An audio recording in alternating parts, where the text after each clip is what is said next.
What is up, people? 7:13. I'm gonna get started in 2 minutes. Night 2 of Literature Club. I've been talking to everyone. I mean, I feel like it makes you, so, you know, but like,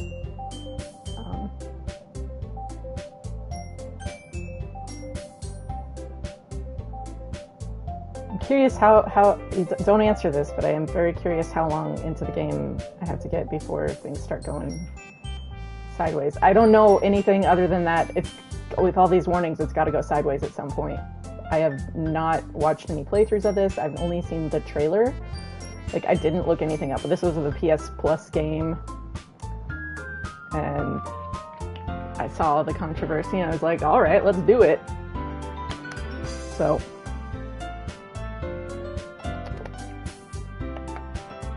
I'm sure I will. No doubt about that. I'm just like, I have no idea what it's gonna, like, how is this gonna fuck with my head? Like, you gotta understand, I worked at a hospital, I've been on ambulances, operating room, I've been around dead people, and some really awful circumstances of being alive, like on burn wards and stuff, so it's like, no, it takes a lot to really get into my head, so we'll see how this is.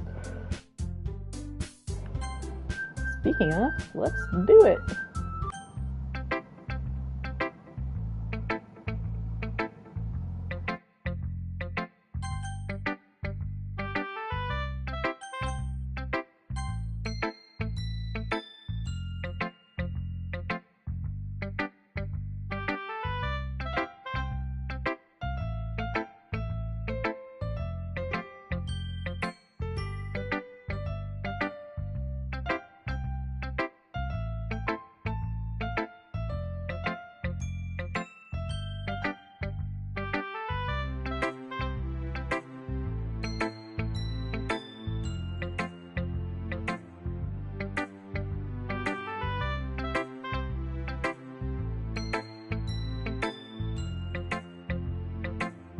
I literally just started. This is just where I started from tonight. So it's the second day of exchanging poems.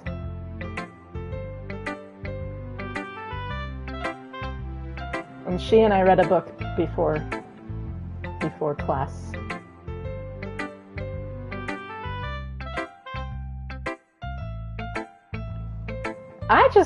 Who tailored these? Anyway.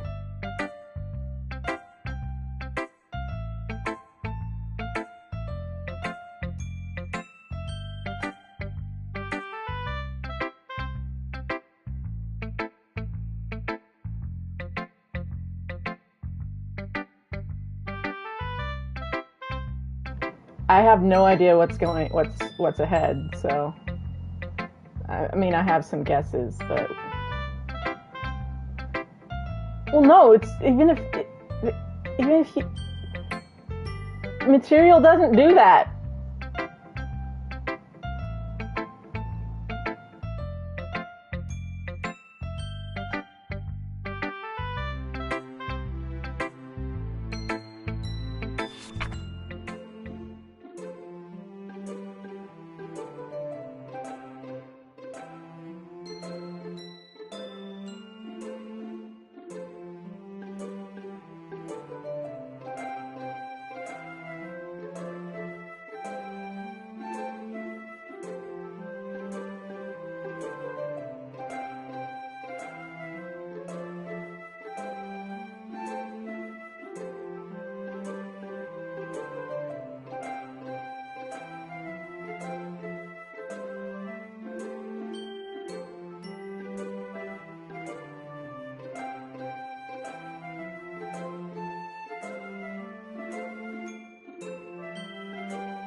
What? I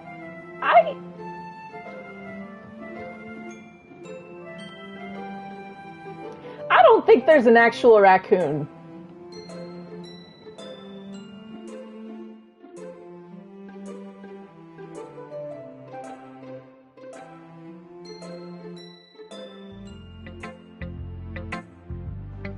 There's no raccoon.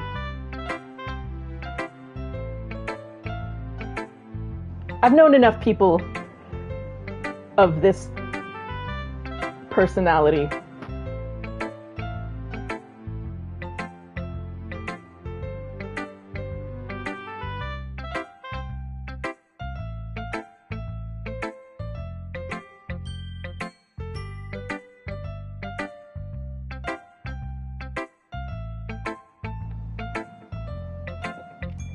Everything, they all have something massively off.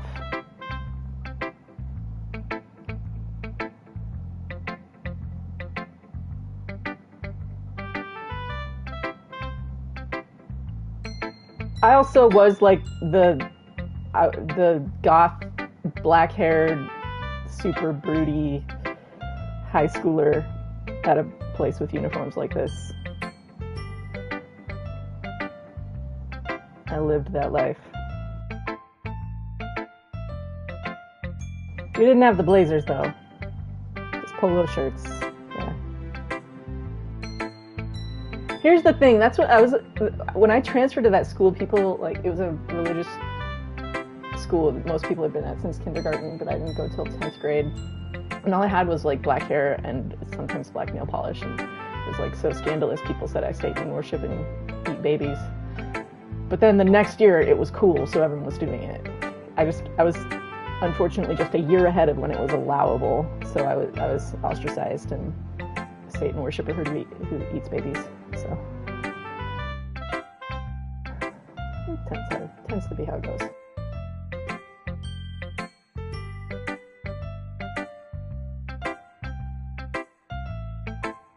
Indulge my more unusual hobbies. Okay, there either is a raccoon and she's like Dexter and kills it, or there's no raccoon. It's like the black dog.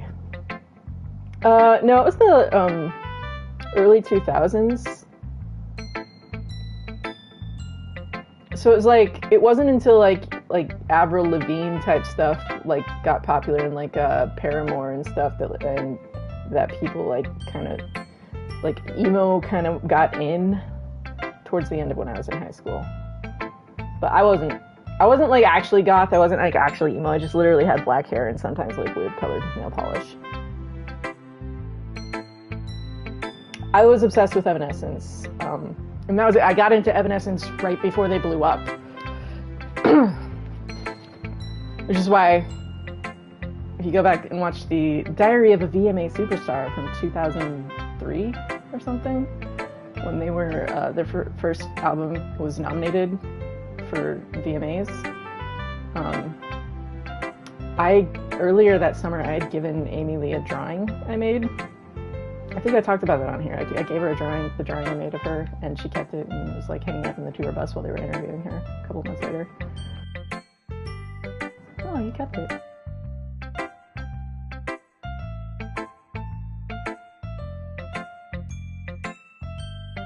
But again, Evanescence has track 6 on the Fallen album, Tourniquet. This is giving me Tourniquet vibes.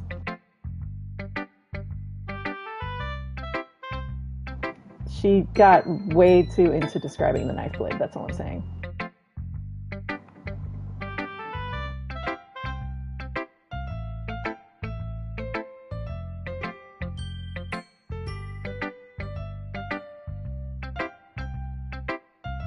Also, when I was like in a cult, like, you had to get really good at reading between the lines, because it was like the job I had was live improv music, so we were singing songs that we were making up as we did it, and playing, like, the full band was like playing songs that we were making up as we were playing it.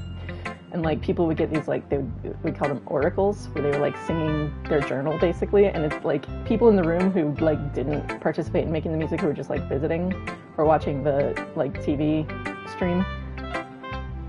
Like, they don't realize that that person is really just singing their journal on stage, but they're using like Bible metaphors to do it. But if you get really good at like knowing the Bible metaphors and knowing enough about each other. It's like, oh, this is your journal. This is like this is that weird look I saw you and that other person giving each other earlier. Okay, I get what's going on. Like, people in the room are like, oh my God, it's God speaking directly to me. But it's like, no, that person is working through their bullshit on stage right now in poetic language.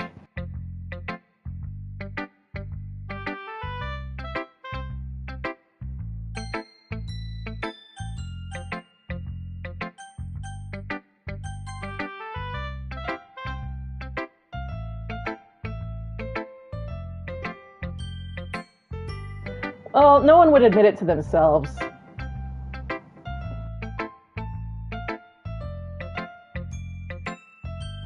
And I was seen as a very cynical person for like pointing it out or pointing stuff like that out.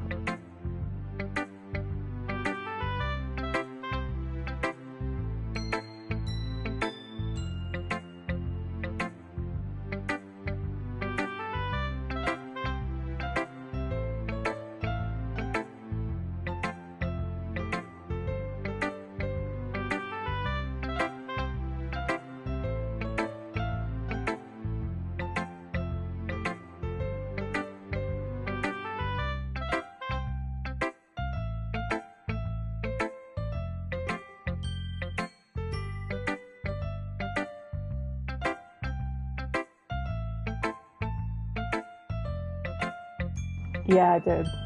I just like what's all the introspective weirdness? Boom, there we go. Or the metaphysical stuff too.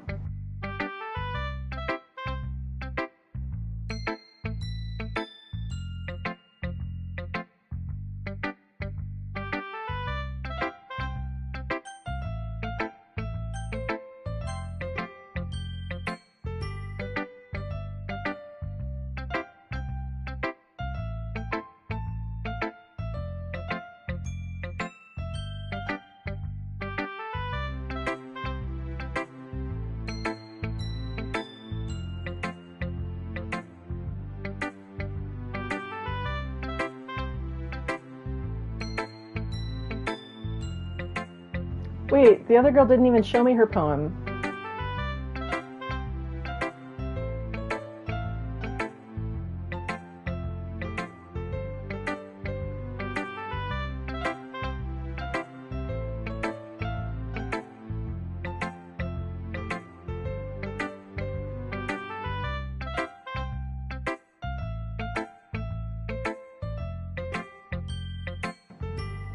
She's very angry I didn't take her sage advice.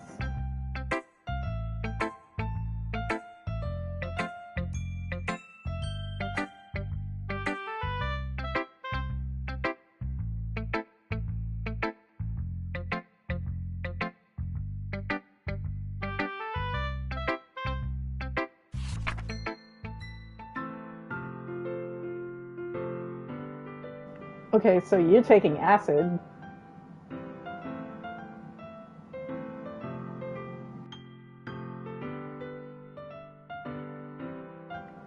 RGB is like what TV screens used to be.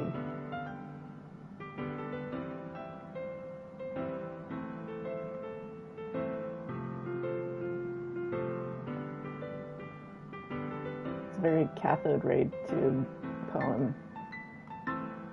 Load me. Save me, load me.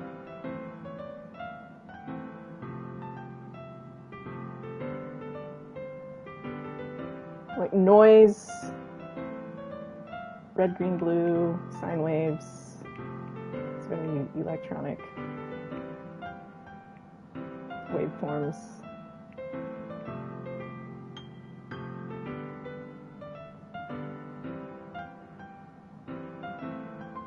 Playing a vinyl on a pizza crust is some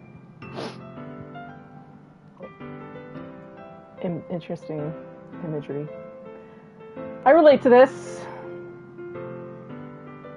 But you gotta lean into the meaninglessness as freedom.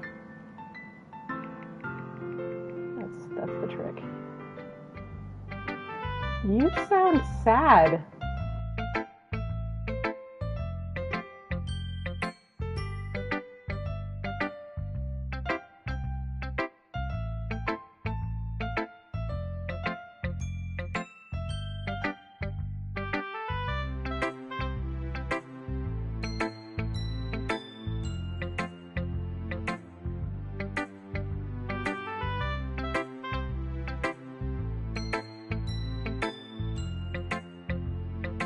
Or I'm sad and this is just me telling on myself. I don't know, you tell me this is a horror game, I'm gonna look for the darkest meaning I can find in everything.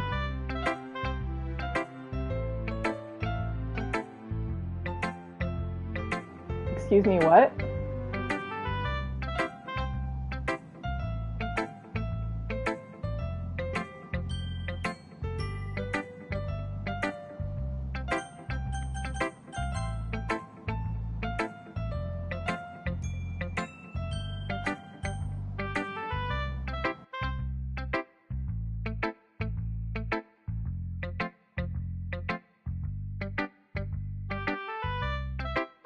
So we're starting to get into some weirdness.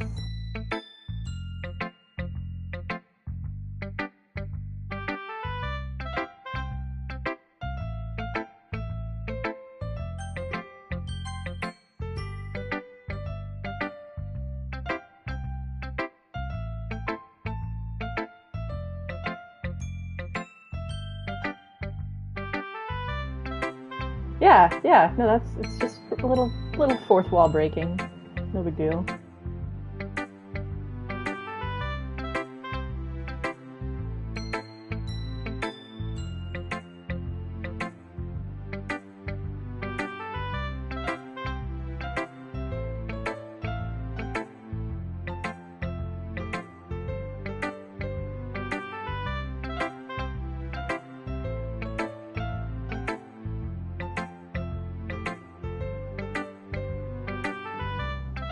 It's kind of weird that there's 4 of them, but there's only 3 of them that pop up when you're writing the poem. And it's not, Monica's not one of the ones that pops up to impress. She really doesn't tell you much, except for to save your game, apparently.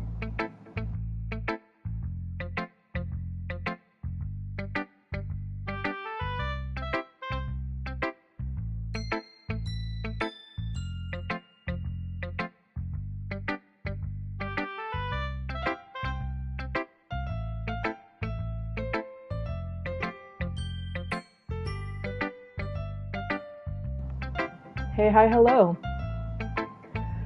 Monica just told me to save my game, and then she's like, that's not a writing tip, so it's getting a little weird. Krusty Clown College, I am enjoying it so far. Interested in seeing how it gets weird, but don't tell me. You tell me that I'm playing a psychological horror game, I'm gonna start analyzing everything. Especially when you have multiple references in the game about how this game is about messing with your head.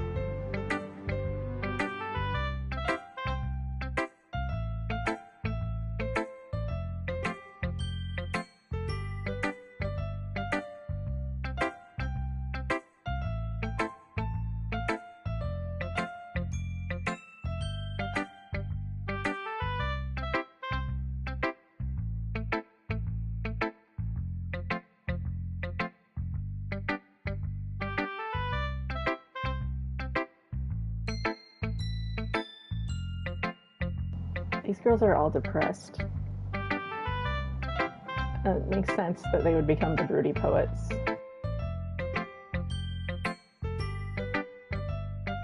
Yuri, partially because the purple hair is like, reminds me of my blue-black hair when I was in high school, but also the name makes me laugh.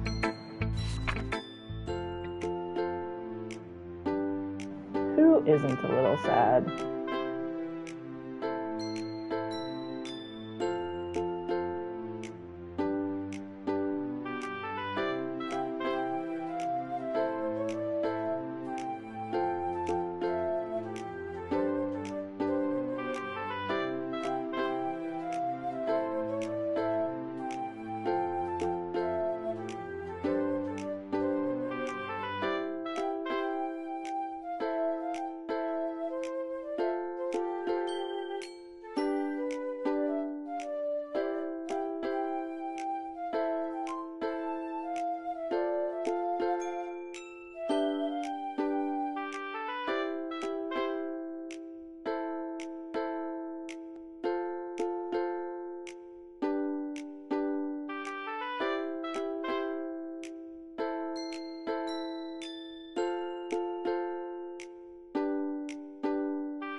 So it's starting to get a little fucked up now.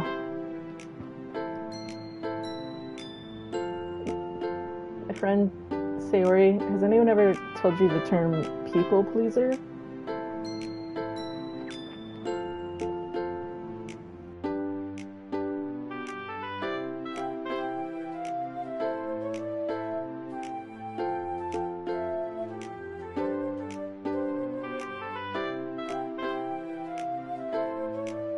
Yeah, this is getting hella fucked up. Now I wonder what that other girl's poem was.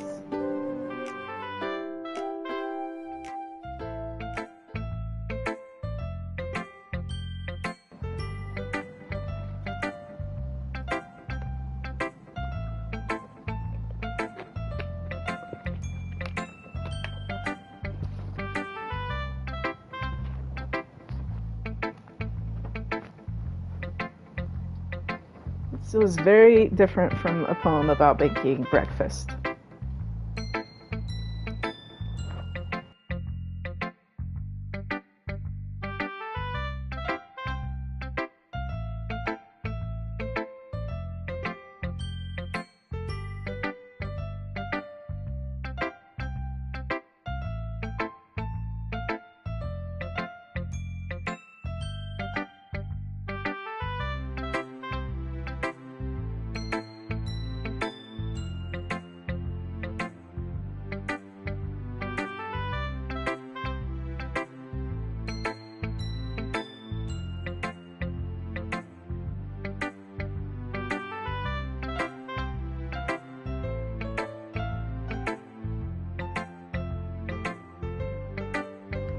She has ADHD.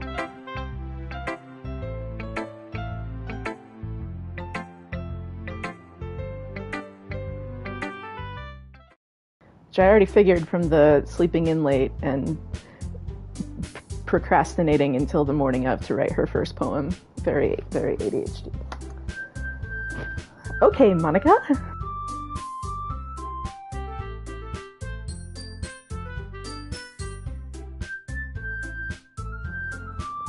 Anytime I see the word festival, it makes me think of Into the Woods and Radon.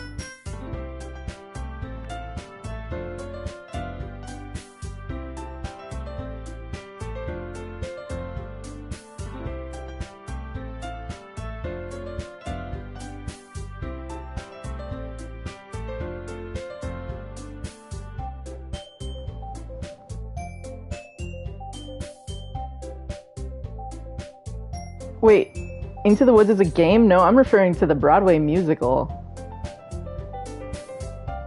Into the woods we go again, we have to every now and then.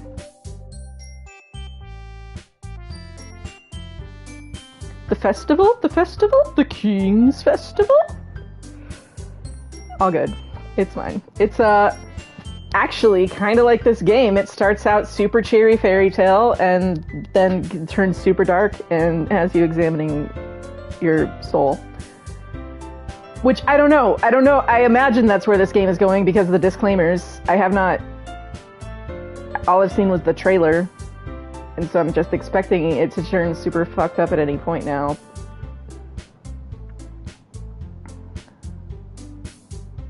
What is the premise of Night in the Woods?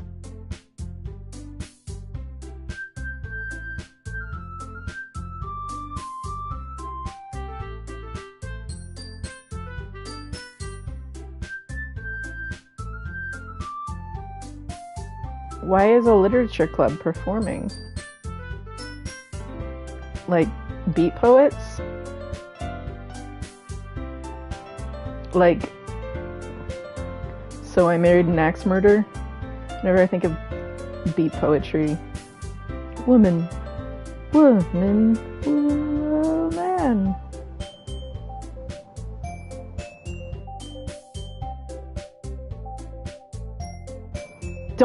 Don't give me any, don't tell me anything.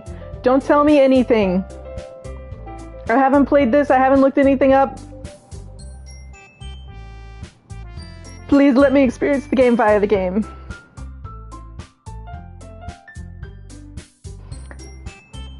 Yeah, but if other people are then they're like, hey, don't say that, then it's like, oh, it's like, Just don't do anything that other people are gonna have to be like, don't say that to, because then it's all of a sudden I'm like, oh, I'm like, damn, now I know to tune into something. I don't know, you know?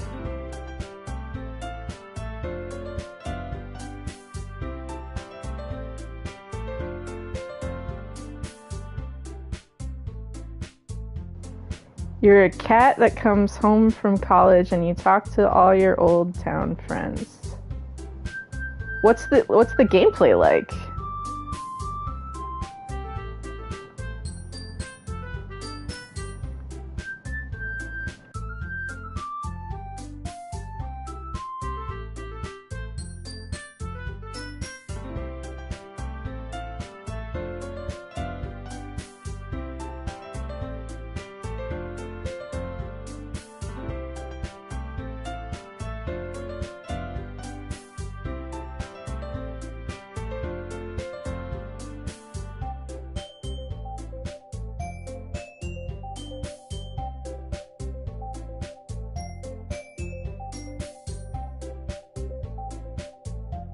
So everyone's animals?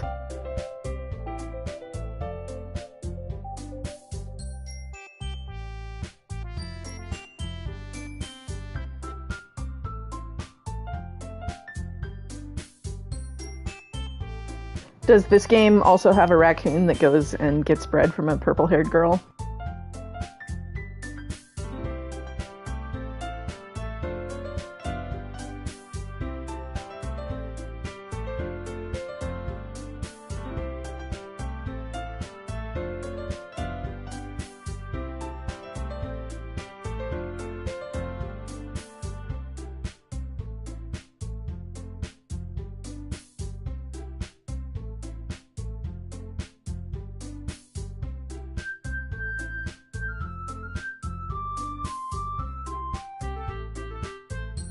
Wait, what? What?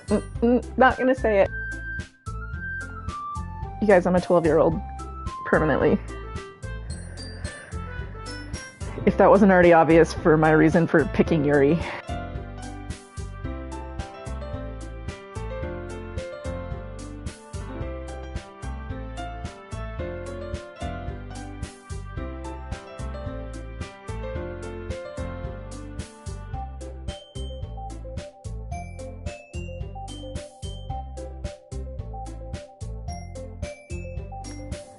Monica, you're a little manipulative, aren't you?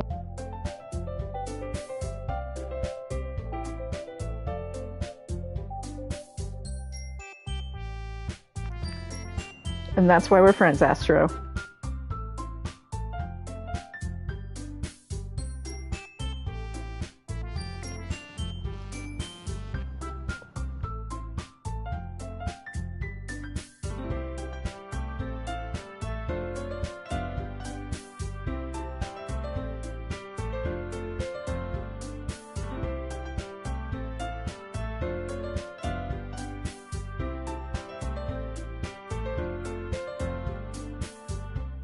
Encouraging people to do stuff they're uncomfortable with, that she unilaterally decided on without even consulting them first, but yeah. I used to be in a cult. I have like a very sensitive, finely tuned, you are pulling strings of people around you radar. What is that about?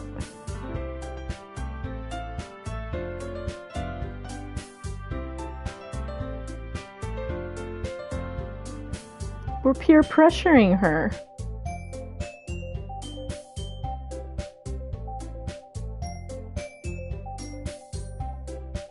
I mean, that's humans in groups everywhere. It doesn't make it great.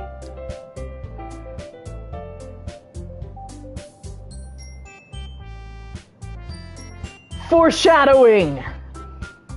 The raccoon's going to eat her. There's a bird dating sim.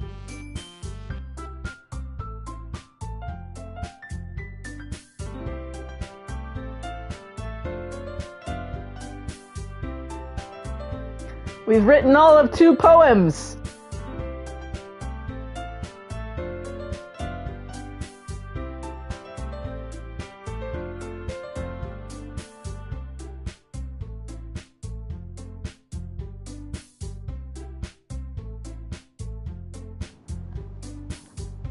The raccoon comes to the window looking for bread, and there's no bread, so goes with the next best thing.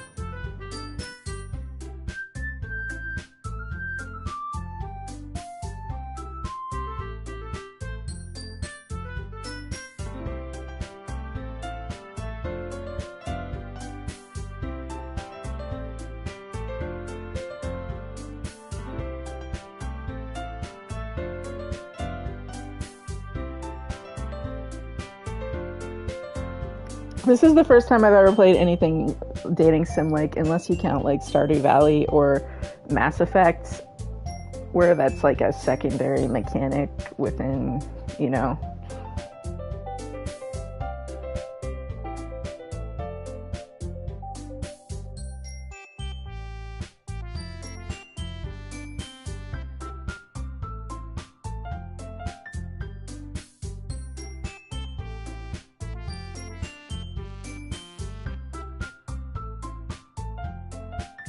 I've seen the one Robbie Damon has been promoting, and it looks hilarious. Date everything. I like it just that, like, that's the reason I'm playing this, is like the date everything and this both have that like tongue-in-cheeky, like, absurd factor, you know?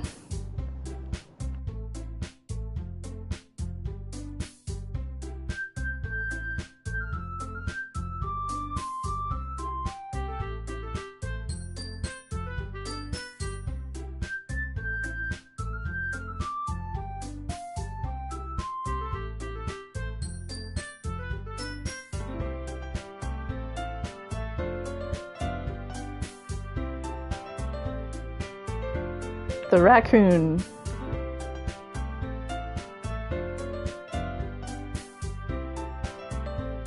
Wait, is the Crimson Eye... does that have anything to do with that book that I've been reading with her?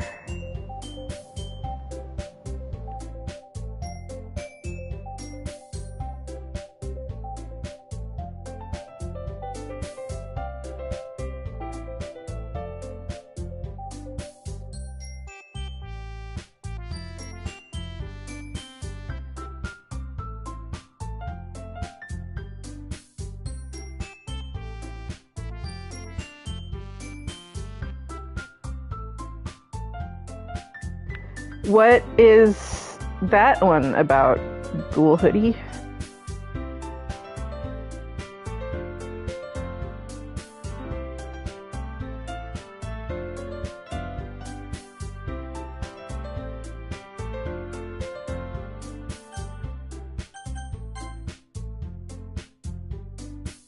They said the magic word.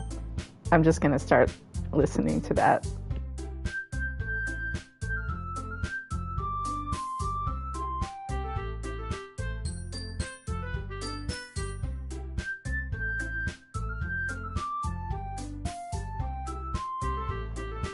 And it's a dating sim?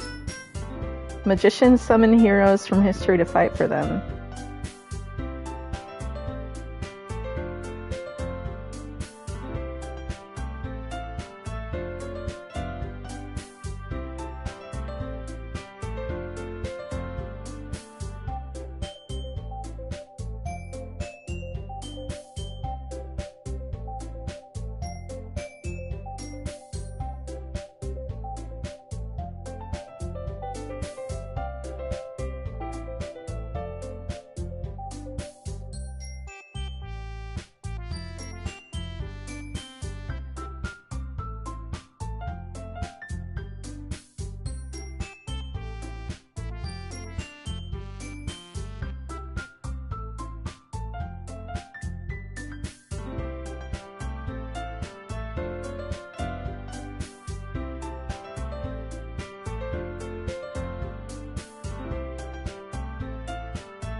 Gotcha.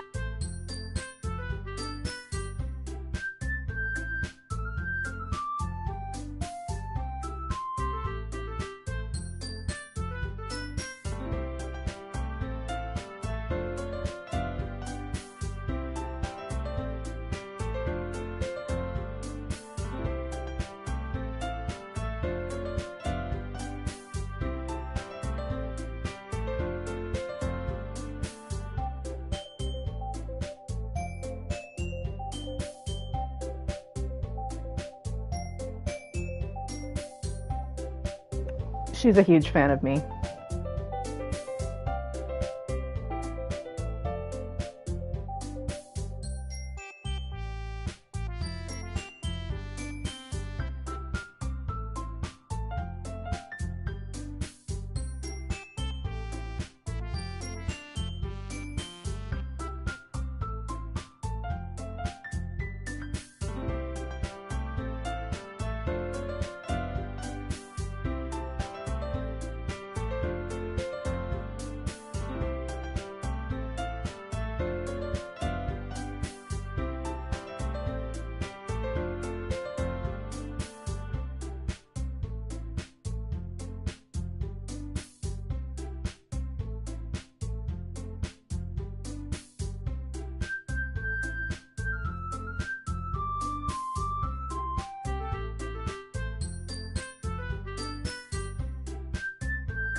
Nah, I'm with Natsuki. It's weirder when it's a small group.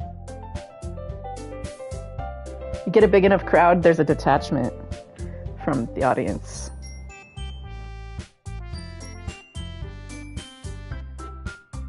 But when it's like people that you know in a tiny room,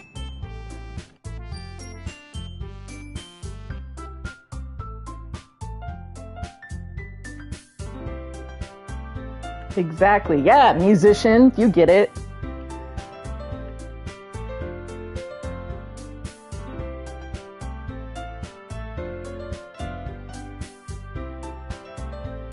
%100%.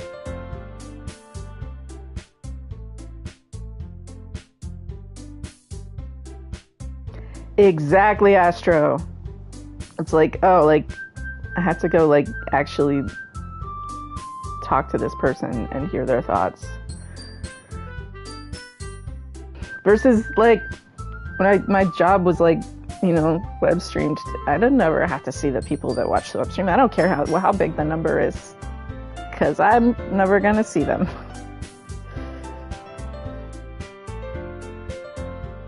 They can think their thoughts.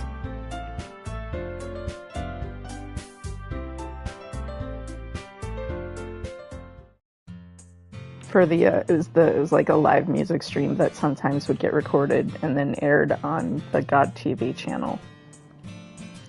There was this one time that some random people from Asia stopped me because they recognized me because they came into town to come to the place I worked to visit it. And then, so like I was at the shift that was overnight in Central Time, United States. So we would play between midnight and 6. It was a weird place. There was 24-hour music. It had a religious element. It's a whole thing. It was kind of a cult. But, so, you know, that's the middle of the day on the other side of the world. And so, that was the people that normally watched our stuff.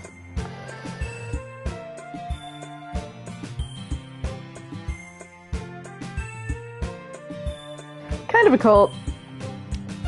There's only, one... No, there was multiple people that died, but only one that was suspected as a murder. And it was made into a Lifetime movie. I shouldn't be laughing.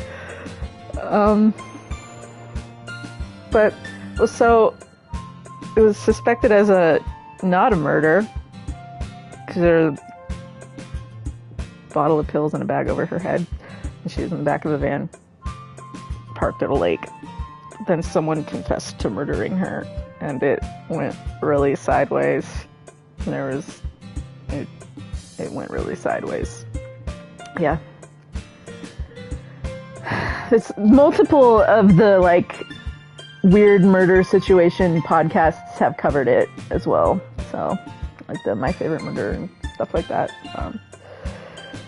The Lifetime movie was called Ungodly Acts because the thing is, it was this it was a cult within the cult, okay? So, like, it was a group of people that met in college in Texas, and they really liked the stuff my cult put out, and so they started looking at a lot of the material from the place I worked, which was religious focused, and had a little bit of a eschatological, if you want to go fancy words, or end times, Book of Revelation focus.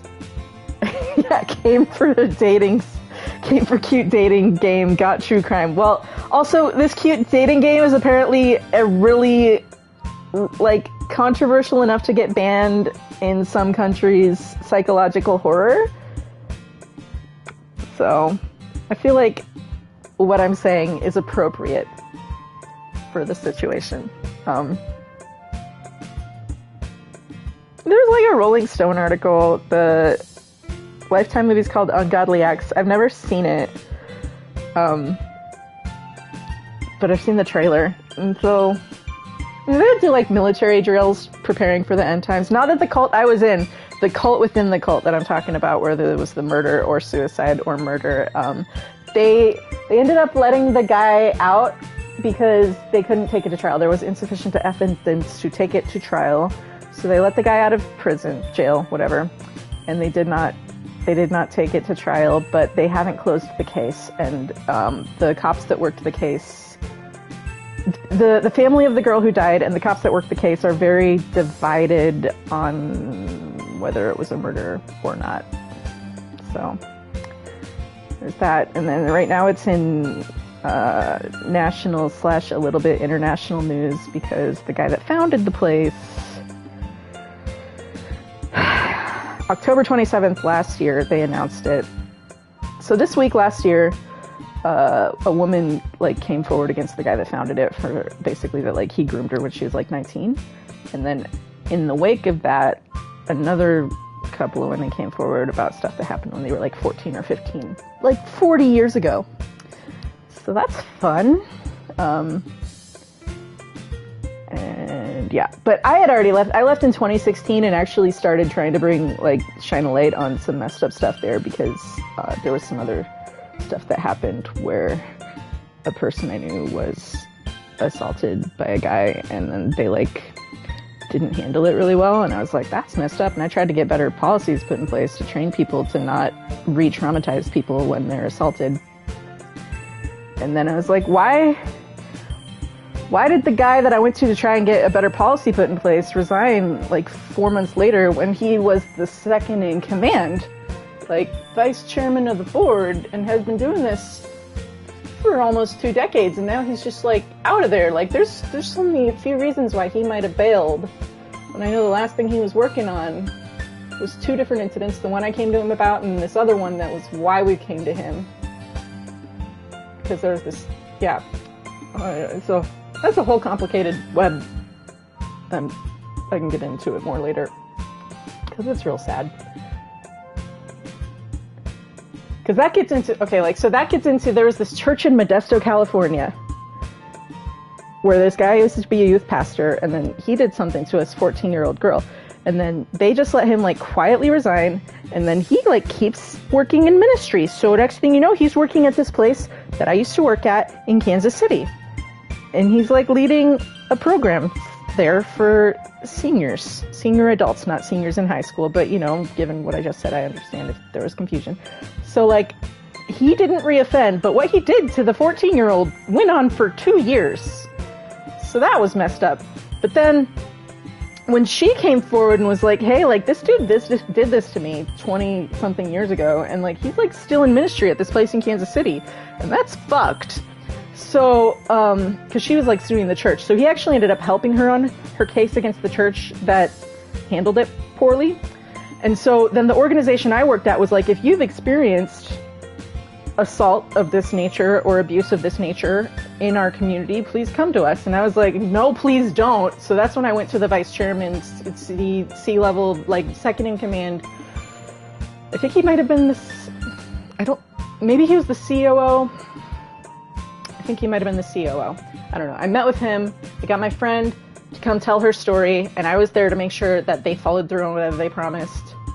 hold his feet to the fire. So he's working on trying to get the organization investigated for having this one guy that did the stuff in California on staff.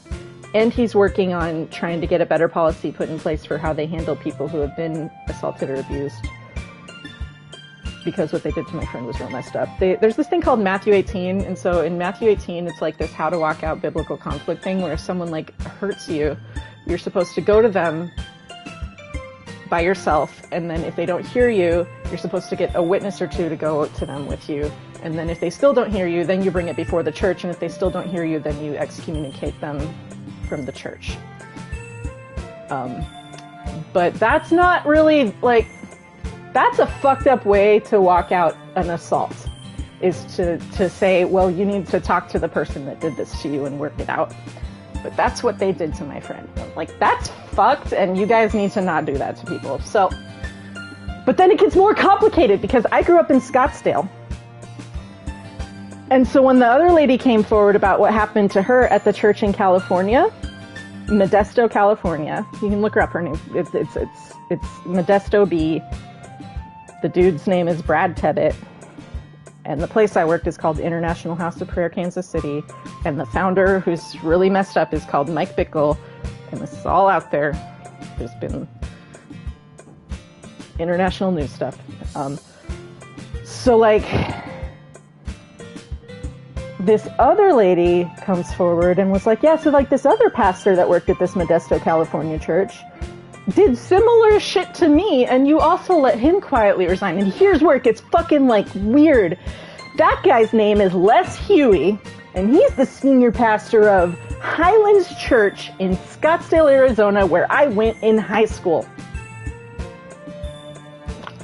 I have sat at a table with that man, and I was really confused because I wanted to play bass guitar for the band at that church right after I graduated high school. So I'm 18-year-old girl who plays guitar, and he did a lot of stuff with the music. And so I went to, like, a membership meeting, because you have to be a member of the church in order to join the band. And I was at this membership meeting, and most of the people are, like, wealthy, like, Scottsdale is wealthy, businessy people type people, lots of, like, C-level type people, you know, and like celebrities and politicians and, like, stuff like that, like, so, like, that's the kind of people that went to that church. It was a very, like, wealth-connected church, but for some reason the senior pastor comes and sits at the table I'm at, and I was like, wow, that's real weird that, like, I have his attention. Hindsight, I get it now. But, like, he hurt a lot of young people, young women. He just, like, you know, would, like, give them special attention, and then massages would happen and stuff. So it's like this one church in California has these guys that they know did messed up stuff, and they just let them quietly resign. One of them ends up the senior pastor of the church I went to in high school. The other one ends up working at the place I went and worked after college. And so, like, my whole world blew up when the lady came out against Brad Tebbett, because that dominoed into Les Huey. And then me and my friend going and meeting with the vice chairman of the board at the organization I worked at, which I hadn't worked at anymore, trying to get the policy put in place. And so I know he's dealing with these two things, and then he resigns. Like, he doesn't resign for a while, but I learned about it in July, and we met with him in the end of March, early April-ish. And so it was just, fast forward, I had been, like, shouting, like, something's off here for nearly a decade at this point, and finally, a year ago this month, the lid blew out open, and it's like, see, I have not been crazy all along. You guys just thought I was angry and bitter and offended and had unforgiveness in my heart. I was not crazy. Maybe listen to people next time. And it's absolutely people who use religion to exploit their own selfish agendas. They made a ton of money on music. Like artists from the place I worked have been, like, Grammy nominated and Dove Award nominated, which is, like, the Christian version of the Grammys. Like, or they've gone on one guy that used to sing with Misty Edwards, who's like one of the well-known artists in the Christian world, at least from one of the more well-known from the organization. This guy used to sing with Misty, and then like was on RuPaul's Drag Race twice. So if you've ever seen Mo Hart's Closet, like on Amazon TV or whatever, like Mo Hart used to sing at the place I work. And then like Justin Bieber's mom would come and visit and buy albums for Justin Bieber. So like then Justin Bieber like has posted videos of himself singing songs by Corey Asbury, who was Grammy nominated. He's not there anymore, but he used to be there, and I've like gotten coffee with his mom. His dad's physician's desk references in my spare room because his mom gave it to me. Like, and like Brian Head Welch from Korn would come sometimes. And then like when a bunch of pastors and worship leaders were invited to a prayer summit in December of 2019 by Paula White Cain during Trump's second impeachment, there's like 50 pastors and worship leaders, and 5 of the people in that room, so 10% of the people there, have been either led worship or played an instrument on stage at my workplace, which is the job I had. So there's like 10% of the people who then, after the prayer summit with Paula White Cain, have a photo op they did in the Oval Office with Donald Trump. And it's people I used to work with or who worked there before me. But it's like, what the fuck? So then if you've seen in the news this rally that happened in Washington, D.C. last weekend, I know there's been a Rolling Stone article, it's been international news because it's like the Christian nationalism, crazy ass shit. The guy who put that on, his son has been playing keys while I've been playing bass guitar, like on a set. I've talked with his daughter.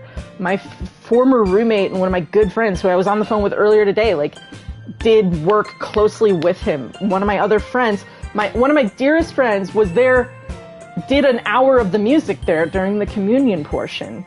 Like, and her sister's like married to the guy who ran its son. I haven't played bass in 7 years. I don't touch my instruments anymore. So it's like the crazy Christian nationalism, like, I'm like tied to that. The guy that put on that event is the reason people boycott Chick-fil-A. Now, some of that is a misunderstanding. And that's a long story. He doesn't want gay people dead, but he is homophobic, but he doesn't want the death penalty for gay people. He just didn't vet the event in Uganda before he went. So, like, I understand why people boycott Chick-fil-A, because the Cathy family, who's, like, owns Chick-fil-A, C-A-T-H-Y, the Cathys, they are, like, the family that, like, made Chick-fil-A. And then they donate to stuff, and one of the things they donate to is called the NCF. It's, like, National Christian Fund or something. And one of the people that the NCF supports is Lou Engle. But the thing is, the NCF doesn't, like, support people. It's a thing that you, as a ministry, can sign up to use, and they help process your payments. And they have, like, the infrastructure for it. So it's like, that's not really direct support of Lou. That money didn't necessarily go to Lou, but I get the connection. But Lou doesn't want gay people to die. He just doesn't want us to have legal rights. And that event this past week ago yesterday was literally like they were praying for like the conversion of 100,000 queer people, and it was very anti-trans. Like it was like hashtag don't mess with our kids. Like it was very fucked up. And I'm not a fan of Lou, but I will, like, for the sake of truth matters, Lou Engle does not want gay people dead. He just doesn't like us a lot and doesn't want us to have legal rights, because they have this whole framework where it's like, if you allow that, then you're agreeing with sin, and then God will judge the nation. But it's super fucked up, because when people like Mike Bickle or Les Huey or Brad Tebbett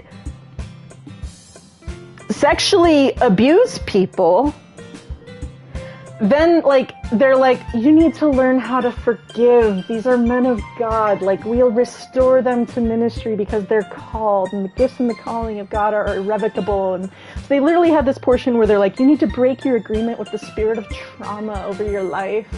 And, like, forgive that uncle, forgive that pastor, forgive that leader. And it's like, okay, you're get a consistent ethic, please. I'm yapping about whatever the hell I want, and if it annoys you, you can go find a different stream to watch. I'm talking about Christian nationalism in the United States of America. And earlier I was talking about a murder, and that's actually the same topic. It might have not been a murder, though. That's it. Yeah. You can rewind it to hear the whole rant. Oh, thank you for getting that, Blackjack, but it was fine. Like, it didn't need it deleted, but I can understand coming in the middle of that and being very confused.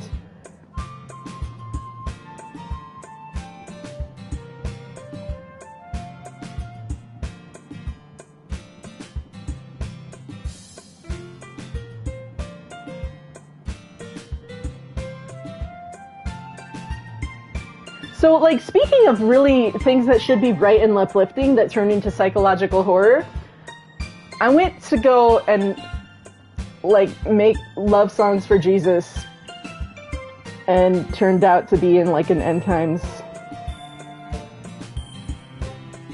like, hellfire and brimstone, and leaders sexually abuse people sort of cult-like place. That happens to be really intimately tied to the Christian nationalism that is at least connected to the people that were kind of sort of behind the January 6th Capitol riots to a degree, or at least helped contribute to the violent attitude of people that day, because they use a lot of metaphor. So speaking of poetry and metaphor, they use a lot of metaphorical language. There's this guy named Matthew D. Taylor, and he works at the Institute for, it's ICJS. It's some place that's like Christian, Jewish, and Islamic studies. And he's a PhD, and he studies Christian nationalism specifically. And he has a series called Charismatic Revival Theory. It's 6 episodes. You can look it up. 6 podcast episodes, about an hour each. Listen to them double time. That's only a half hour each, 3-hour commitment. And it basically kind of connects, these people were in DC the week leading up to it. So, like, one of the guys that spoke at the thing a week ago is named Che An. And he was in DC and gave a speech on January 5th that had a lot of this language where they call it spiritual warfare. So they use this warfare language. They use this, like, take it for Jesus, like kind of, we're doing spiritual warfare. It's supposed to be metaphorical, but if you get a bunch of people in a crowd where not everyone is from your same background, they're not gonna fucking realize that. And, like, so they have the plausible deniability of, like, that's not what we really meant, but it's like, okay, but what was the outcome, you guys?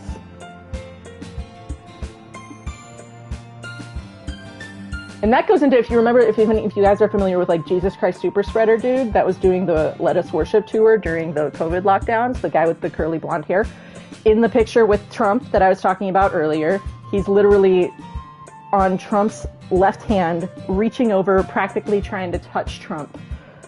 Like, he was trying to run for Congress in California, the state Congress. He did not win. Sean Feucht, F-E-U-C-H-T. Someone I know knows him since they were kids. So, all that to say, don't join a cult because you want to play bass guitar for Jesus. The end.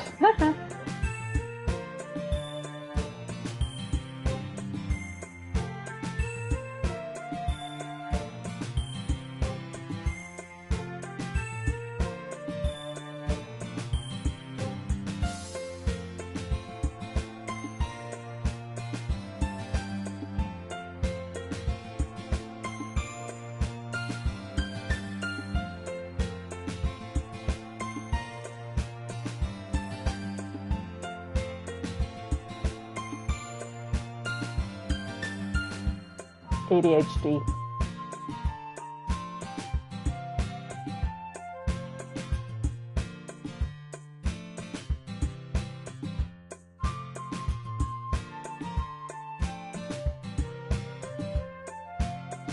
Institute for Islamic Christian Jewish Studies. That's what it's called. I'm popping the link in the if you're curious.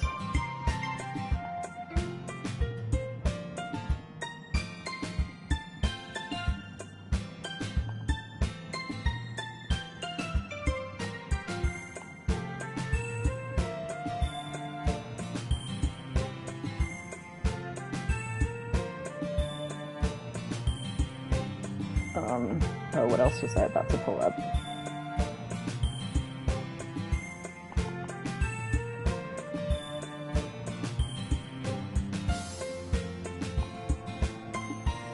Here is a 48 hours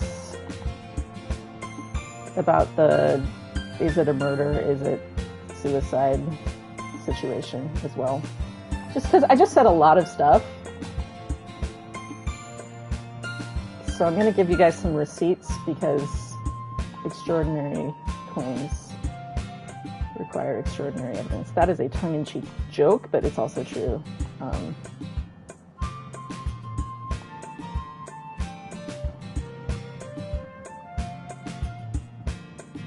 Here's a Rolling Stone article about Sean Foyt, Jesus Christ super spreader. Here is a million women.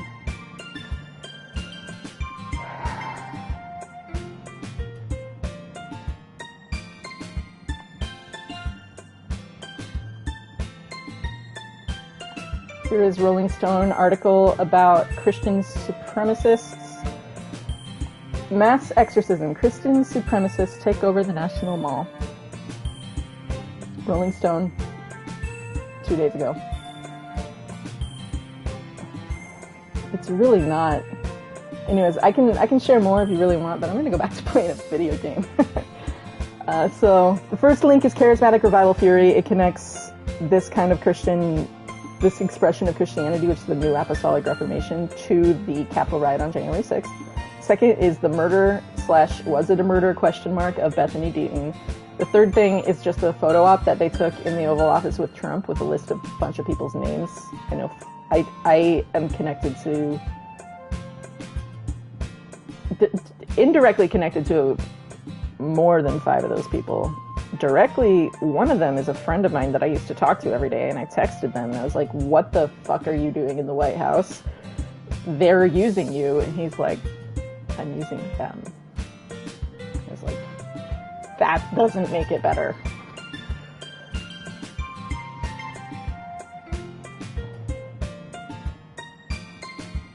We don't talk daily anymore. Oh, you're jealous.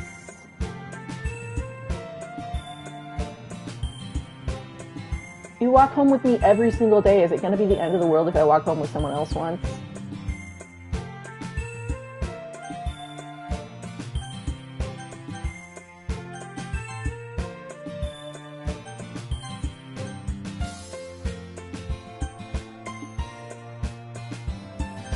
I know nothing, so don't tell me, but I hope your replay went well. Look, Sayori, you're my friend. We walked to school together. But you don't possess me.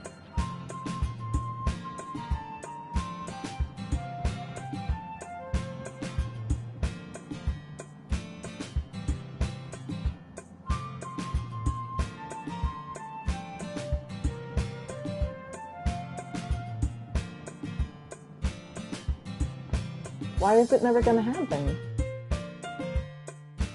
Oh, you like to fantasize about Yuri. Same. That's what I'm like. I'm waiting to see, like, there's been little things where I'm like, that's weird.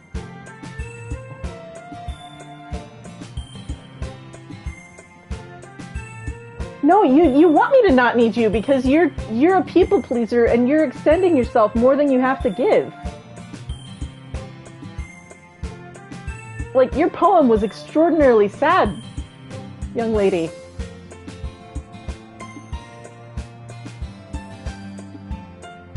Boundaries. There's this thing called codependency. It's the need to be needed.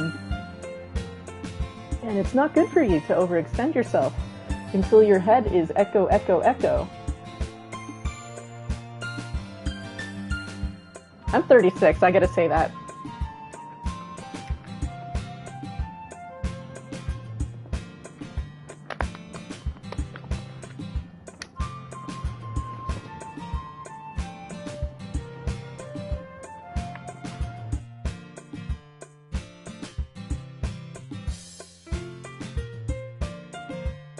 Yeah, she cornered you.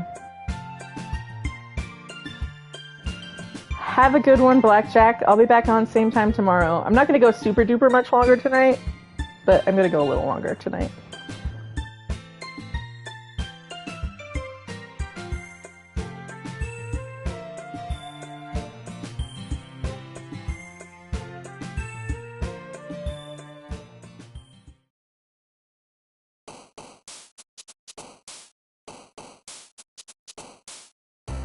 How rude of them to put pleasure and climax in the same selection.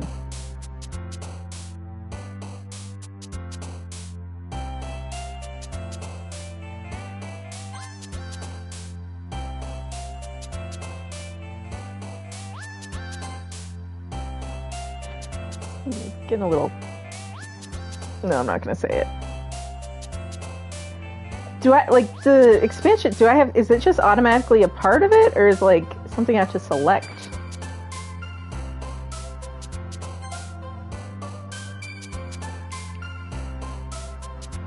Making a kinky poem today, apparently. Butt cheeks.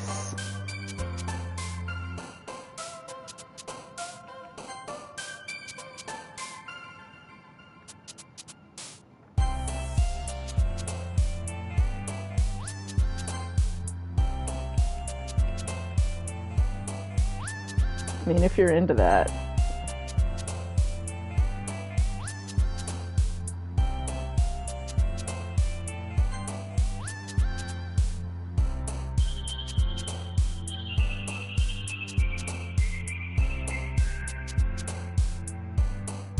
I think so?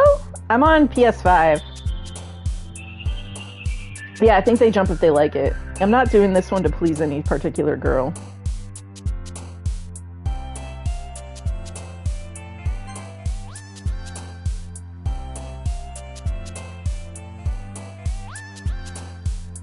Well, that's the opposite of a kink poem. I'm gonna go with...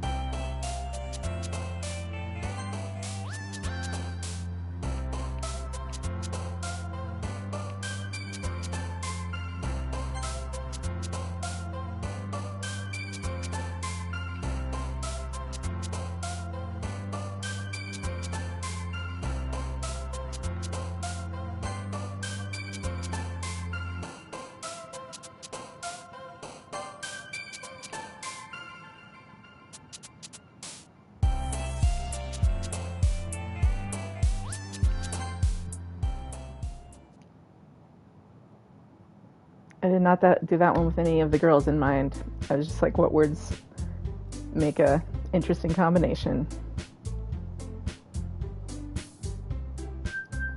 Okay, console version comes with all the content. There we go. So is that like the stuff where it's like, we're like reading a book together with Uriah and stuff? Like, was that not in the original? That kind of stuff? Any of the stuff where there's like the really weird, like, let's button your shirt. Why don't you button your blazer?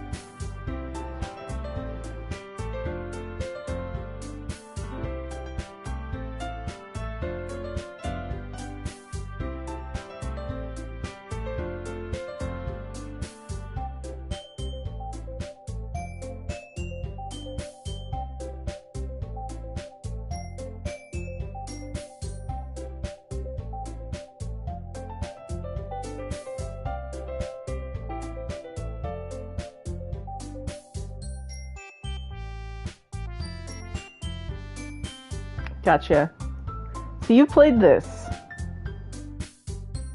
I thought I picked up on that, but I wasn't positive. Or we talked about it and I forgot. I don't know. I don't like most seafood, but I do actually like calamari, but not if it's got the little squid-shaped little mini squids. I only like it if it's like the strips. Breaded strips with a good, like, marinara.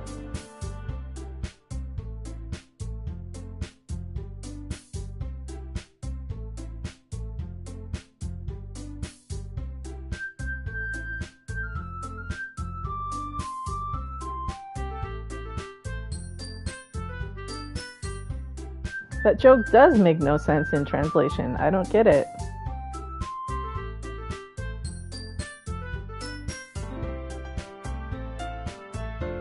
There's some fourth wall breaking again.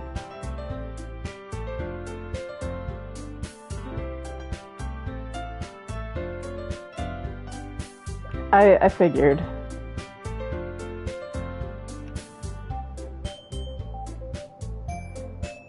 Is her name Squid Monster? She's the Cthulhu. So should I actually keep going after Yuri, or should I let Yuri and Cthulhu have each other so they can both live out their names?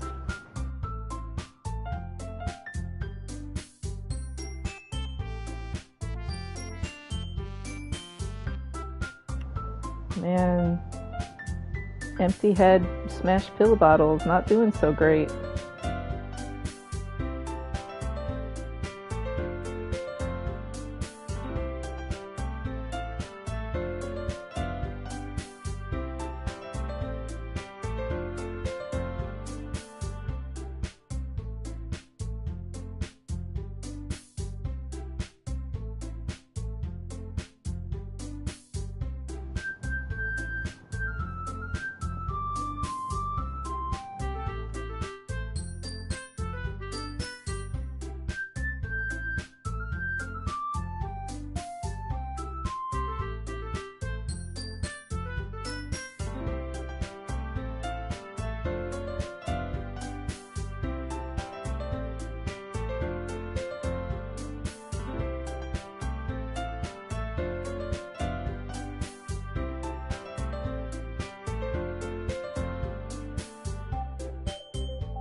No, it's because, like, especially now that it's like the squid imagery plus the puppet master imagery that was like an hour ago with like the little marionette strings. I'm like, who are you?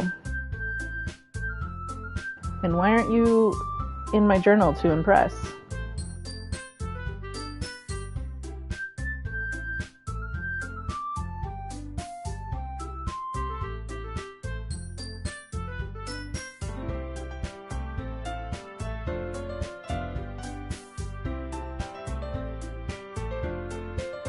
Like, this girl invited me to a club to get more time with me, and now I'm dating someone else, possibly. Yeah.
Is it romantic to care for your friend's well-being?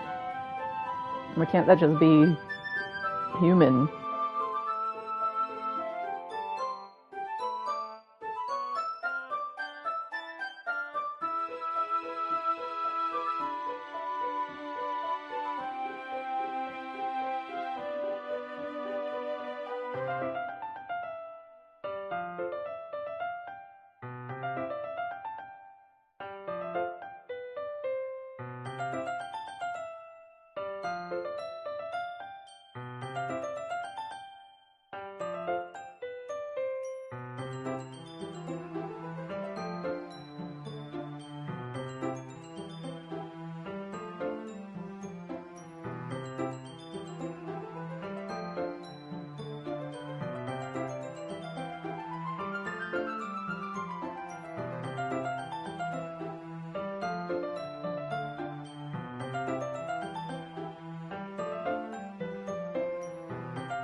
I do stream every day around this time, so it's 8:30 where I live right now, Mountain Standard Time, and I play every night at 7:15, work on a game at a time.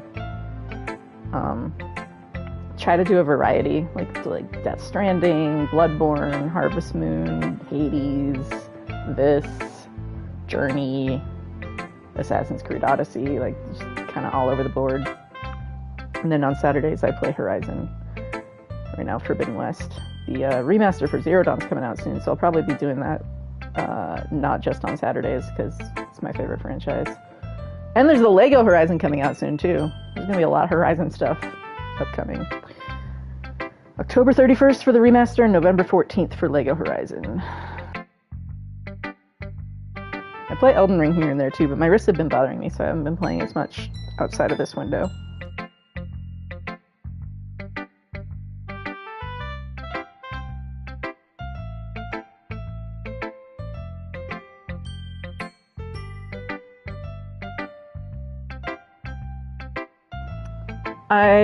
We gotta play co-op Astro. I called Tirsa.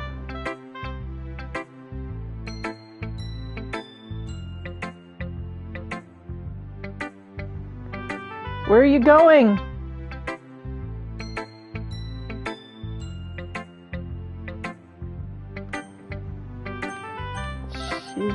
She's acting funky.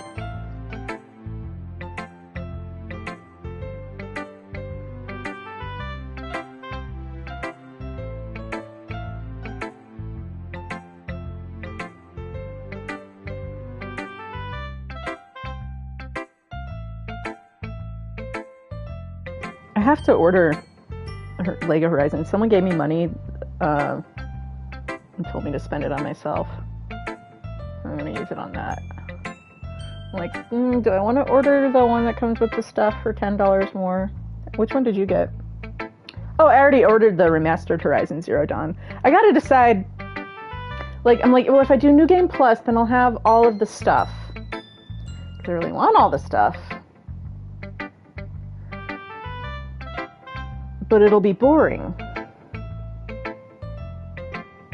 But if I do New Game on Ultra Hard, I will not be able to afford all the stuff. But I suppose if I really want to see all the stuff, I can just open an old file and look at the stuff. But I'm like, well, if there's transmog, then it's like, it'd be nice to be able to do that and have my look whatever I want it to look like. You haven't pre-ordered Lego yet? I pre-ordered the remaster. It downloads on the 23rd and then it's playable on the 31st. But I have not pre-ordered Lego Horizon. I got a $75 settlement check from Quicken Loans from... There was a lawsuit about how they compensated their bankers. And we got all of $75. Thanks, guys.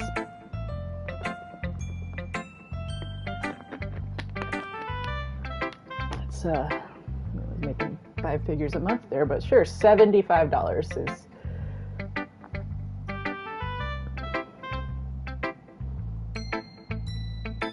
all outfits and no weapons. How would you do that? Delete them? Nah, I don't want to delete my coils. Because it's just my New Game Plus save is like... It's like New Game Plus. It's like a bajillion of the Frozen Wilds coils and weaves. But then it's like Ultra Hard is no longer Ultra Hard anymore. Maybe I'll do a new game on very hard or something, so that there's still a little bit of a challenge, but it's also chill enough that I can focus, like, I don't have to worry about buying everything because of shards.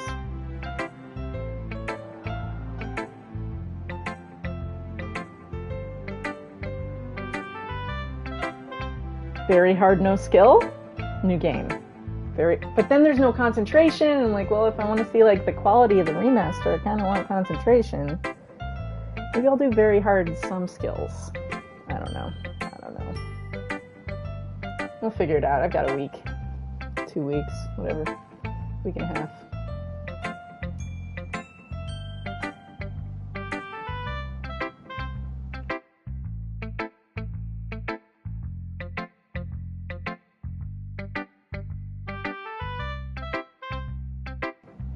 Y'all hate yourselves so much.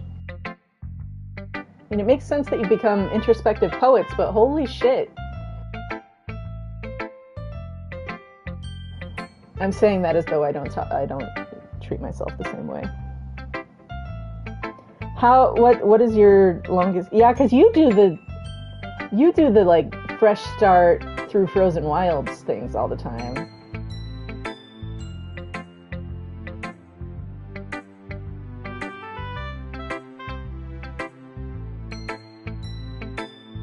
The thing is, it's got to be New Game, because you have to do New Game to get Baby Loy.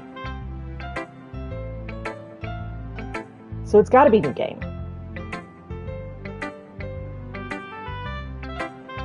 I just don't want to pay ultra hard prices. Maybe New Game ultra hard through the story. No, because I'm going to want to do side quests.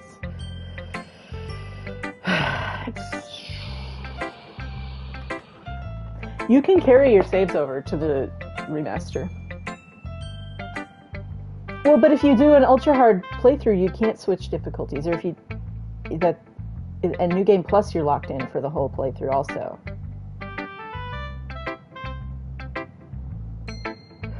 Or is it only if it's New Game Plus ultra hard? No, I'm pretty sure New Game Plus, you're locked in for the whole playthrough. Oh, New Game and switch difficulties for the merchants, but you can't... Can you switch it on to ultra hard? From a New Game? Or can you only switch up to very hard? Is Forbidden West the only one that locks you completely out?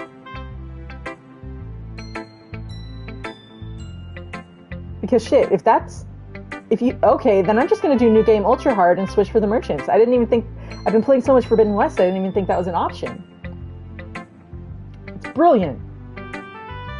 I'm so used to New Game Plus, where you're locked into a difficulty, and Forbidden West, where you're locked into Ultra Hard if you do Ultra Hard, that I forgot. In Zero Dawn, if it's a new game, you can switch the difficulty the whole time. Astro saved the day. New Game Ultra Hard. And maybe I won't use skills. Like, I won't immediately buy skills or something. Like, limit which skills I buy, just to keep it interesting. I don't know. I'll probably buy the skills. This is like, I don't need my overpowered coils, because it just makes it boring at this point. My freaking no-skill playthrough, it was like, I got so good at just like, literally just like standing in front of Deathbringers and like just dodging through all of their attacks, like it was just chill.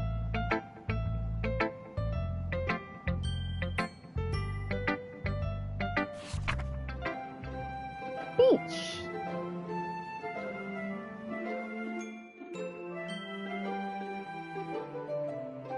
Yeah, I'll probably do skills. Well, because like I was like, I want to be able to see the animations for them since it's like remastered, especially the like kill animations in beautiful remastered glory. And I'm gonna definitely be doing some photo mode. Although I'm so freaking pissed off that the Twitter API makes it so you can't just do a direct upload anymore. I'm gonna have to like actually pull in from the PlayStation app on my phone and record on. Yeah, but I'm gonna have to do some photo mode. Womb of the Earth, Womb of the Mountain. Every game is Horizon if you believe.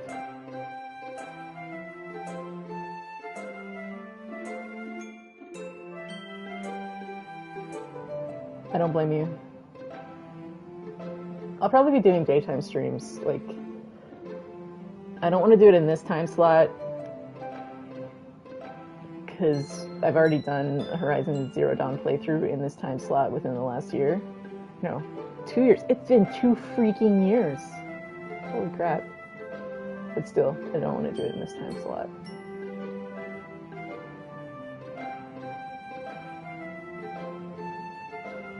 So it'll probably be daytime. One can only build a sandcastle where the sand is wet, but where the sand is wet, the tide comes. That's deep.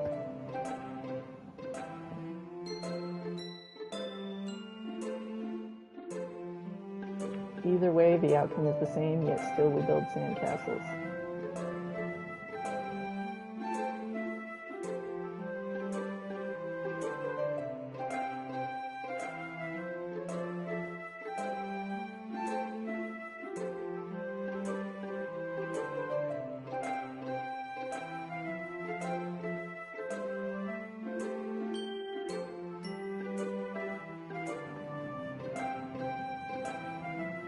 Yeah, no, I've been looking at Oberdin, but I wanted to check with you before doing it because I wanted to make sure you could make it. So I almost started it this weekend, but I was like, I hadn't talked to you, so I'm probably gonna do it soon.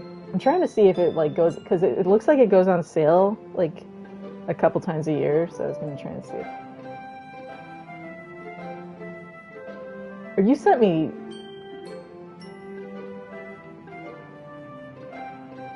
What was the other one you were wanting? Psychonauts?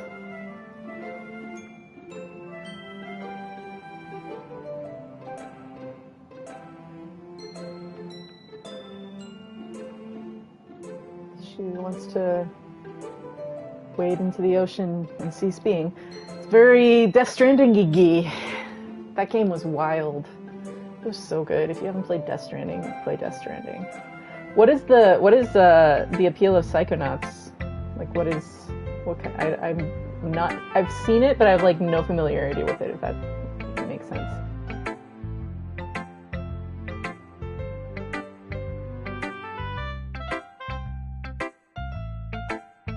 We were talking about Sisyphus and whether or not he's happy, is the takeaway I got.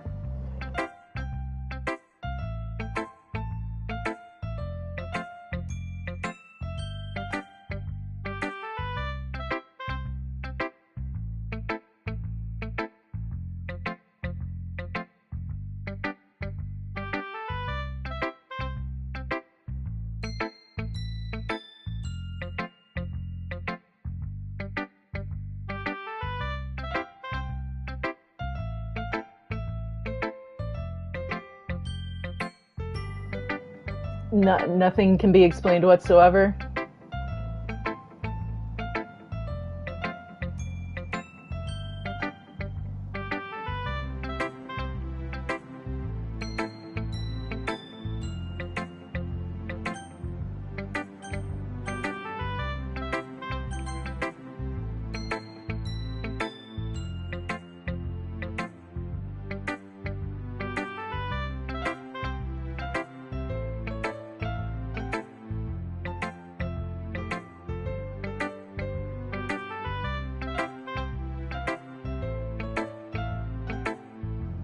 Okay, I'm into that. Well, I literally take legal ketamine once a week, so like I've had my fair share of psychedelic trips. Should I? Is it a game best played with the assistance of substances, which may or may not be accessible depending on your location?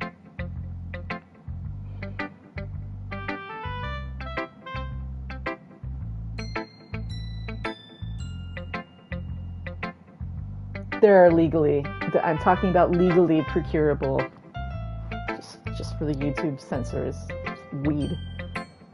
No one cares about weed anymore.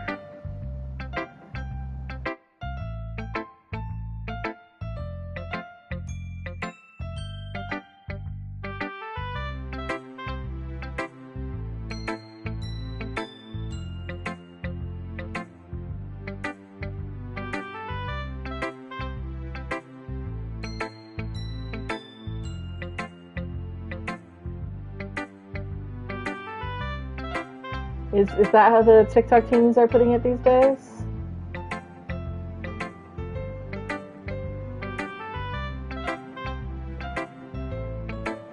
Gotcha. Well, the problem is you can only come on weekends, and I would have to do that in 2 nights then, because I'm not gonna like do it and then switch games and then switch back to it.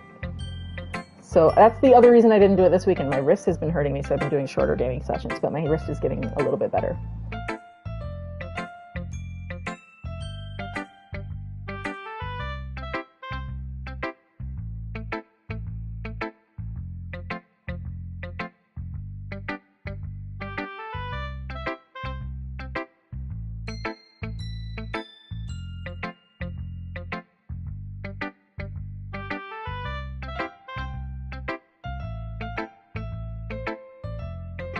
Here's the thing, and this goes back to when I was playing music. The people who play a bunch of really complicated stuff, like some of them are doing it because they're really skilled, but some of them are doing it because that's the best stuff they can play. So you're actually like, they're not that skilled because they're just trying to constantly show you, like they're basically practicing on stage. But like the truly good musicians are like confident enough in their own skill that they don't have to show off. And so instead, they're playing stuff that sounds simple, but is actually takes an extreme level of technical proficiency to pull off, but to make it sound simple. So it's just like the same thing of like the more genius expert level you are on a subject, you can make it sound simple to a kindergartner because you have the ability to translate it into that level of simplicity instead of like talking over people using a bunch of industrial jargon for whatever the field might be.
This is very similar to what you were talking about yesterday.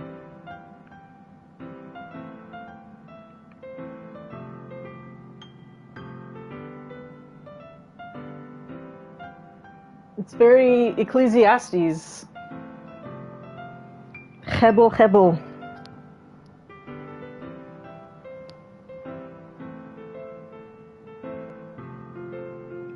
Chasing after wind. Okay, here's like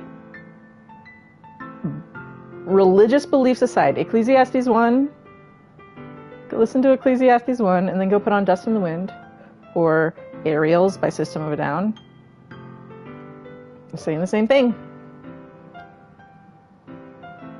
Ecclesiastes 1 talks about the wind circling, and then surge is like aerials in the sky. When you lose small mind, you free your life. Life is a waterfall, one in the river and one again after the fall. And then Ecclesiastes 1 is like, the rivers flow into the ocean.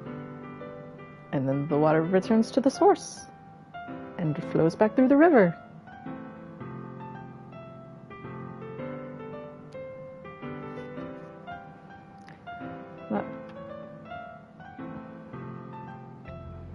And then that gets very, is Sisyphus happy, if you know what I mean? Like, if everything's meaningless, that can be the most depressing thing ever, or the most freeing thing ever. Just looking at the Bible as a book of poetry, in at least some of those parts. When I was in college, I had to take a class called The Bible as Literature, and it's very interesting to just like explore it from a literary perspective. Because it covers a very broad gamut of genres.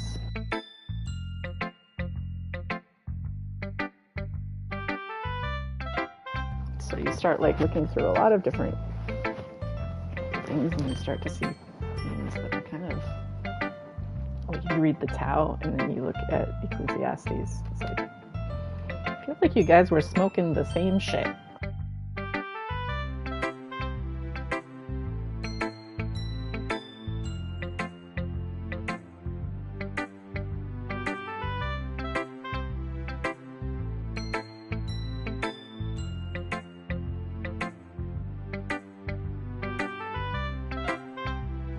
Yes,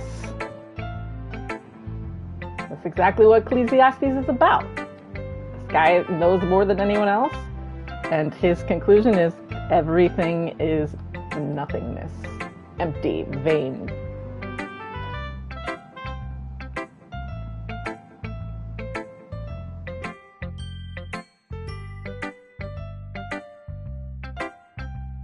Yeah, that's what I've been saying.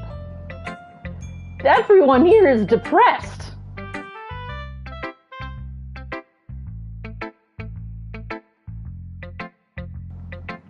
You could write about things that are inspiring.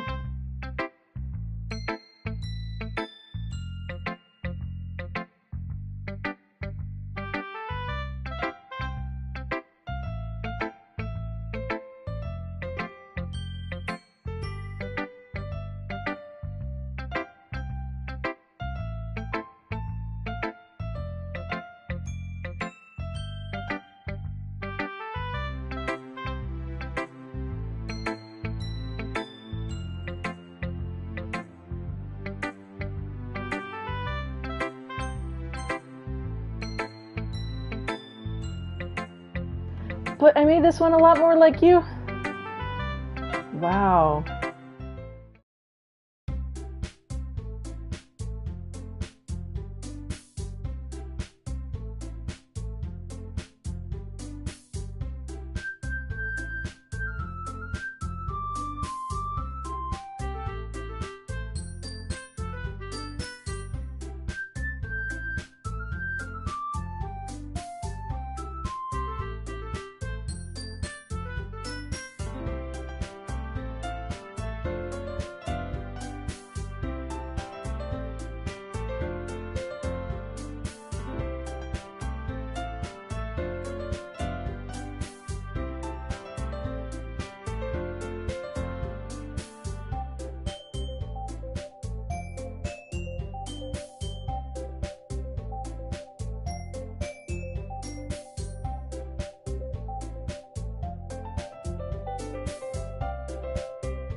She's sad because I'm not gonna walk home with her.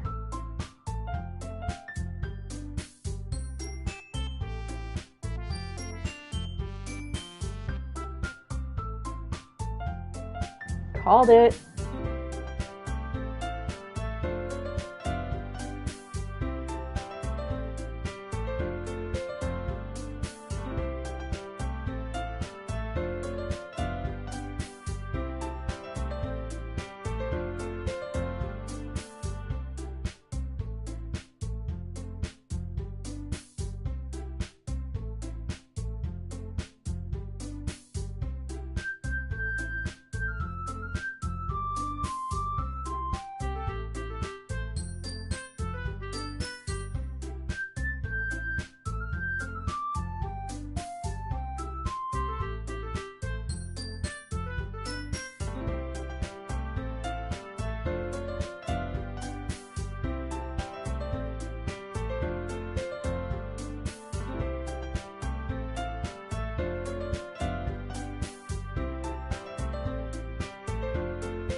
No. Yes. Maybe. Nah. I'm concerned that y'all are all got me concerned. You stop fighting over me and putting your self-worth in the attention of the boy that you dragged into your club, please.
It's because of the raccoon bodies, isn't it?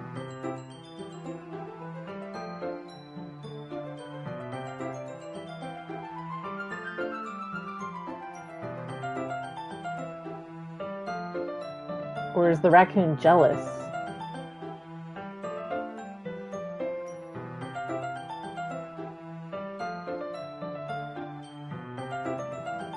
It's because I wanted to see the raccoon.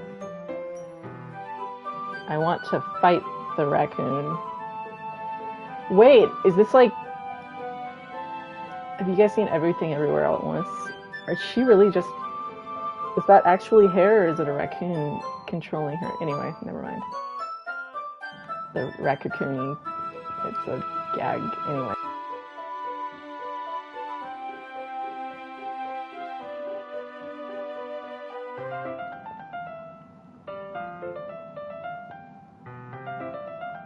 Is that what they're calling it these days?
Is this about to get fucked up?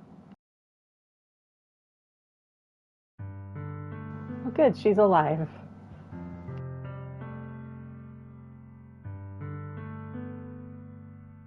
I'm just waiting for the, like, knife in the gut twist into, like, fucked upness spill, you know?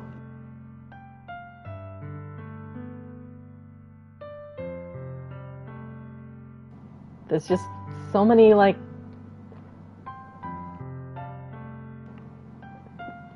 dangling carrots.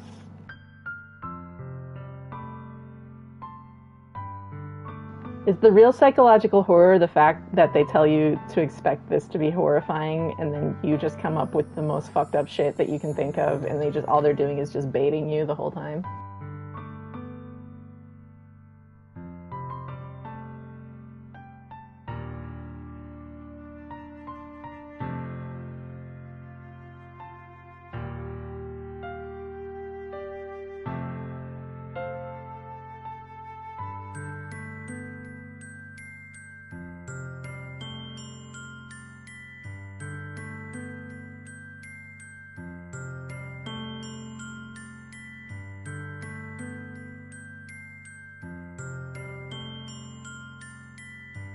Yep.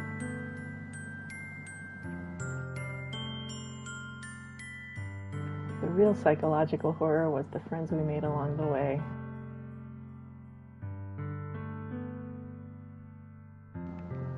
Actually, kind of true.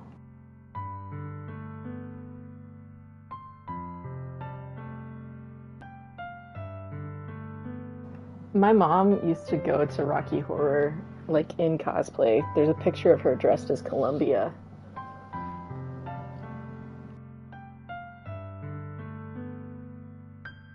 Damn it, Janet.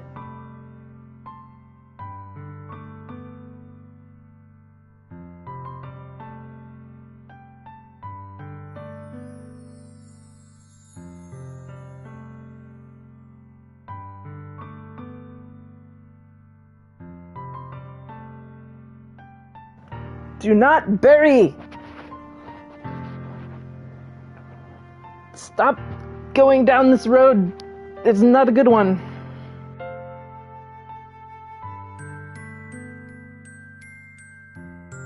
It is not a punishment for people to fucking care about you, young lady. Who hurt you?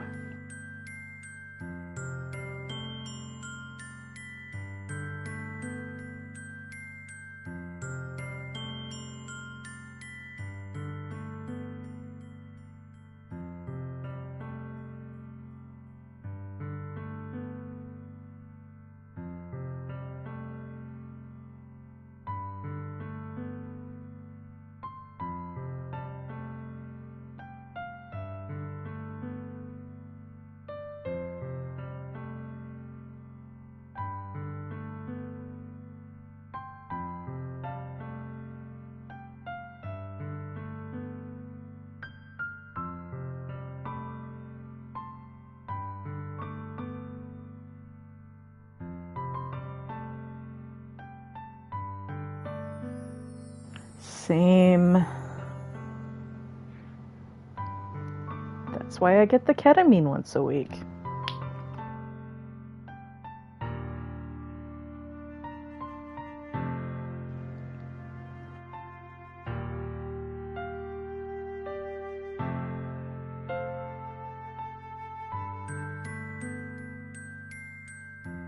Been there. Been there.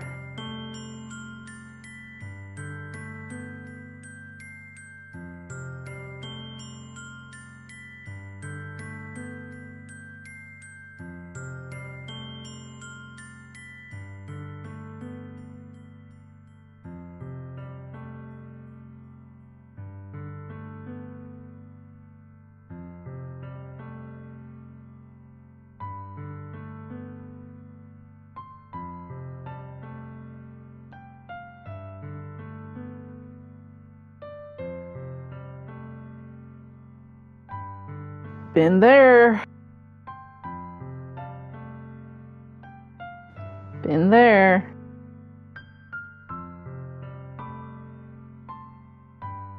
Been there.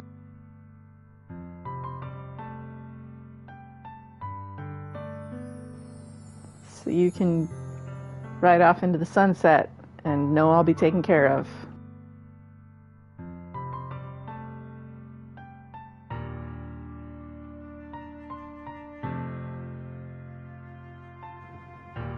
Also been there. I tend to like introduce people to one another that then they end up like married and I end up minus 2 friends.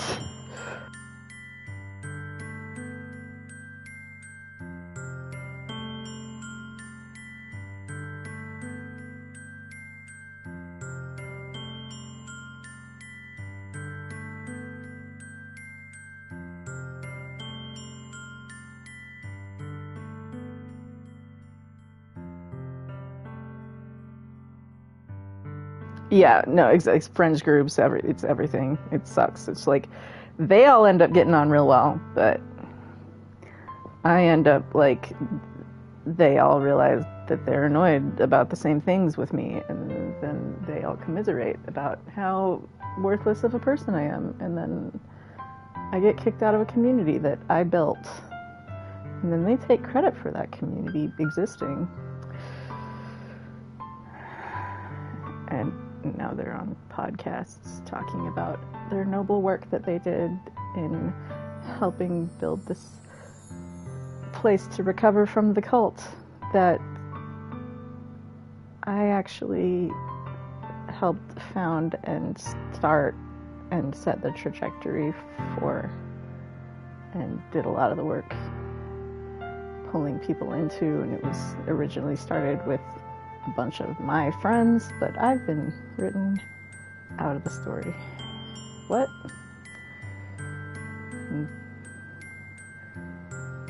If the documentary about my cult ever comes out, it's a bunch of fucking lies. That's all.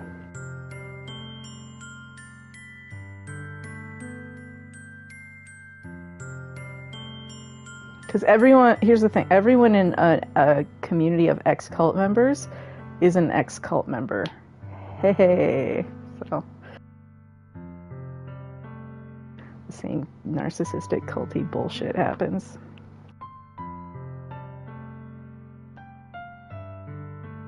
No wonder I love Horizon Zero Dawn.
That's just making it worse for her.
Mercy, my character, whatever, very clueless, does not understand,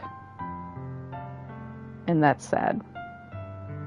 Yeah, come watch me with the girl that I clearly like more than you. That'll make you feel better.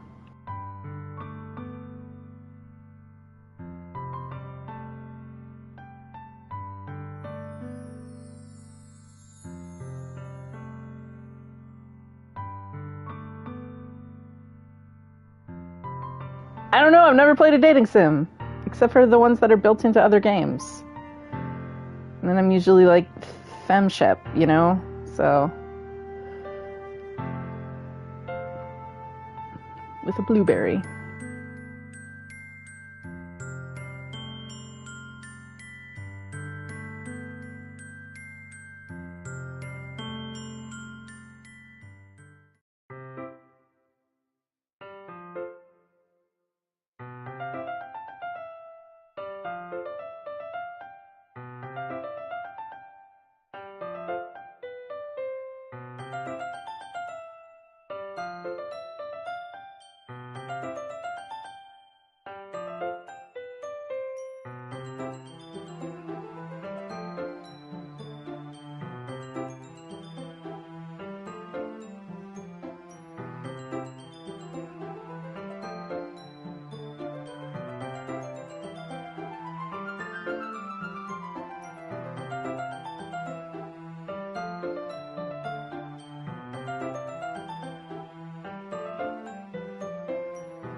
Sock drawer.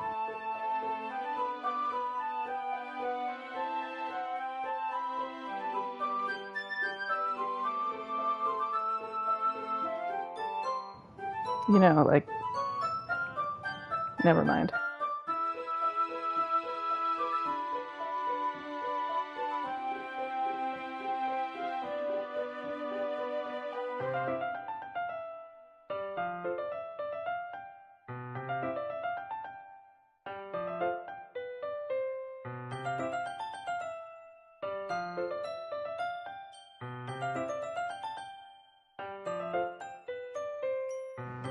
Wait. Did you bring mood lighting and aromatherapy for this or for the festival?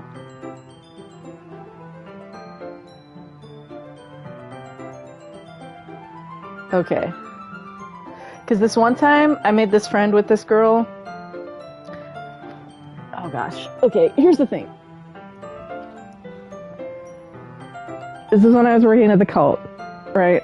And so like, it was a religious organization, so you're not supposed to like girls if you're a girl, right? Based on what I was talking about earlier. So this girl was like the least closeted lesbian I've ever met in my life. Where it was just like, you're not even trying to pretend that you're not. But like, she was like blown away that I figured it out. Or she like confessed it to me after we like hung out a few times, and then was like blown away that I was like not surprised or taken aback, and I'm just like, you're not that, you've been flirting with me since the first sentence you uttered to me, but whatever. I was not into it, like, just not my type, like, because it would be like, we would be like hanging out, and like she kept like wanting to cook for me, and like she worked more hours than me, but kept being like, let me like just take care of you so you don't think you can relax, and I'll cook for you and you can come and just rest and play video games. And I'm like, you work more hours than me. Like, so like, she came over one night to watch a movie, and she had been talking about how she gives really good massages, and kept asking me if she could give me a massage. And I let her, because free massage, but also then she like brought candles and read me a poem.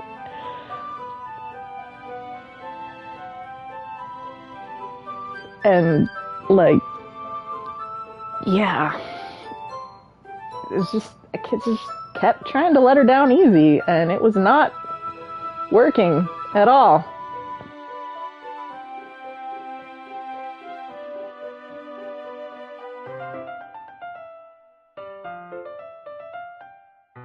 So then I had to get like real direct with her, because it's like one night she made dinner for me and this other girl on like Valentine's Day, and we like hung out,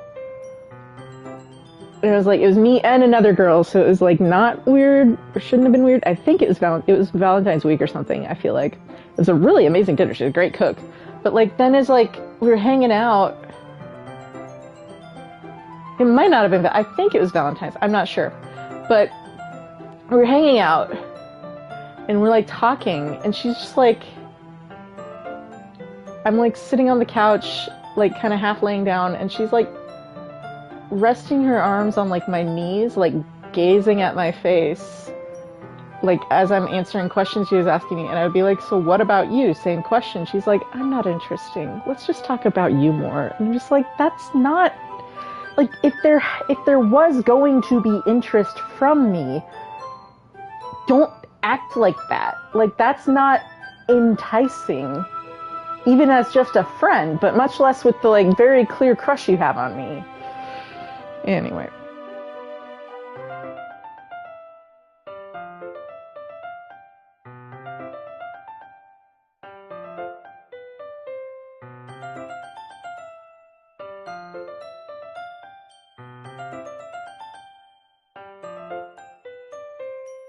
Hey, people say I'm intense too.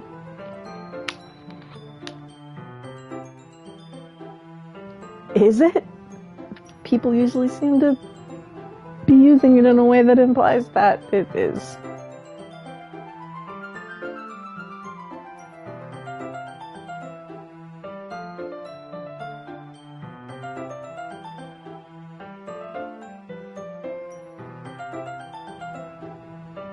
Weed.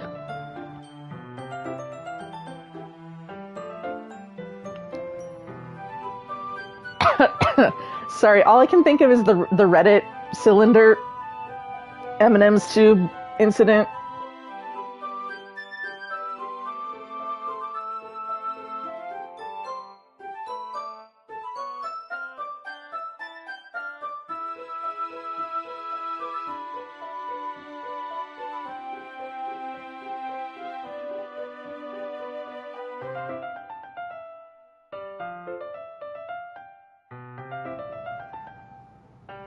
So this is a psychological horror.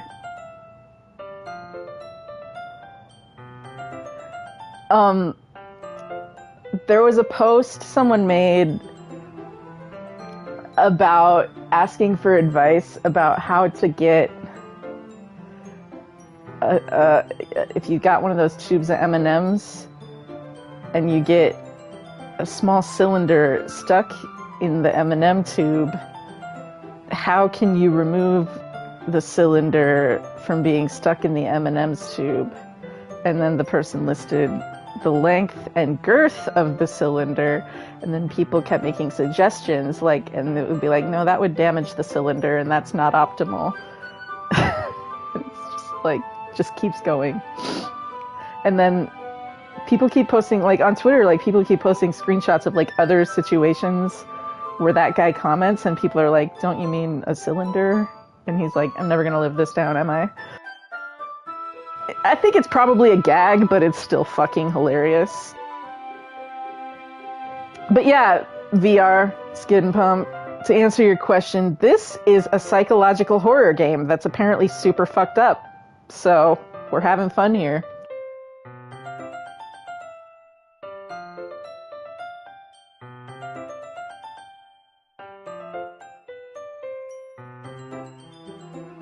Cylinder.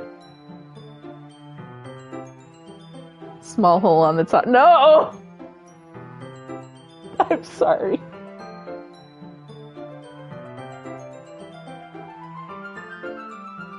Oh, gotcha. So the cylinder conversation was what you were reacting to. I don't know everything about this. I've just, like, seen the trailer and saw a bunch of people, like, talking about it when it was on PS Plus, which is why I'm playing it. And so I was like, okay, there's some hype, and apparently this is super fucked up, and I gotta experience that. Because for me, if you get, like, this, like, absurdly over-the-top, happy, clearly, like, and tell me that's a psychological horror, I am so fucking there. Like, Into the Woods, I brought up earlier, like, it's about fairy tales, like Cinderella and Little Red Riding Hood, but then they take it and turn it into, like, people get stepped on by giants and, like, cheat on each other and get their eyes poked out and, like, awful things happen.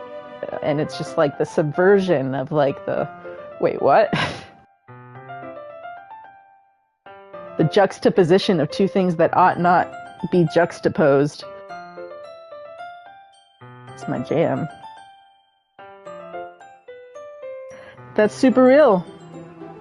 Well, I'm here every night. I'm not always here this late. It's 9:30 where I live right now. I get on at 7:15 and go at least until like 8 or 8:15. Sometimes longer. Sometimes not, because my wrists give me issues. But we've been going a little longer today because this is like not. This isn't like a combat game where I'm like, using my hands a ton. So I just kind of just hit X over and over. We're reading a book together. Hey, Mountain Standard? Now, are you in the good Mountain Standard where we don't ever change, or are you in one of the other ones? Yeah, it's 28. Because we don't change our clocks in Arizona, because we're weirdos in sometimes good ways.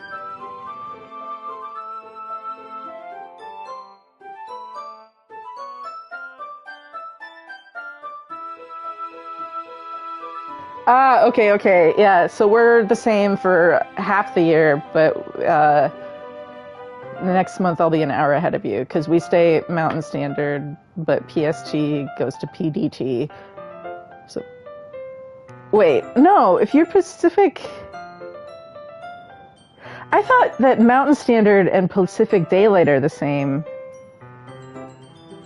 But then... No, I'm on the Pacific... You must be on Pacific Daylight right now, and you're about to switch to Pacific Standard. Because in the summer, Mountain Standard is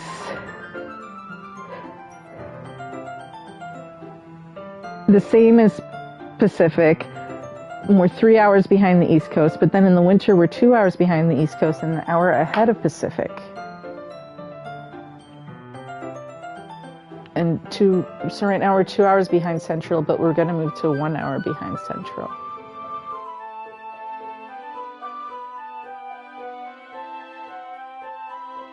We don't change time in Arizona.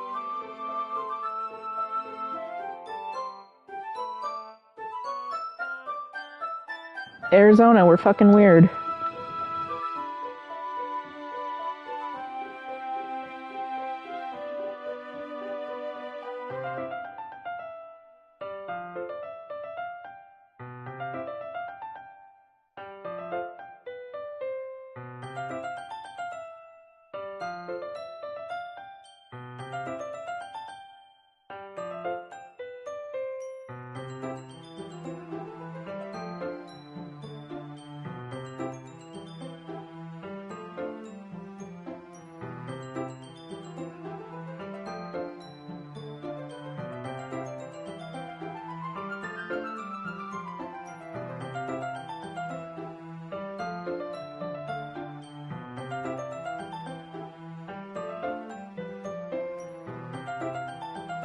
Is the school gonna let you bring diffusers and candles? Like, it's a fire hazard. Especially if you got papers on curtain ribbons blowing. I can't words.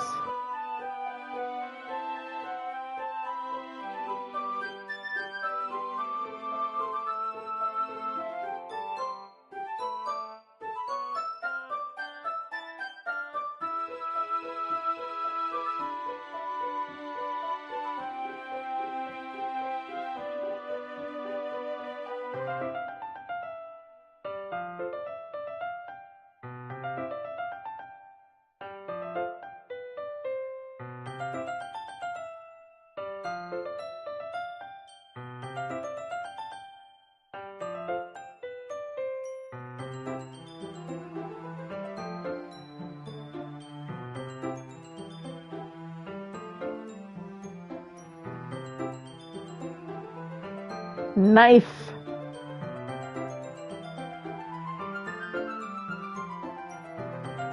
Wait, it's got ocean waves.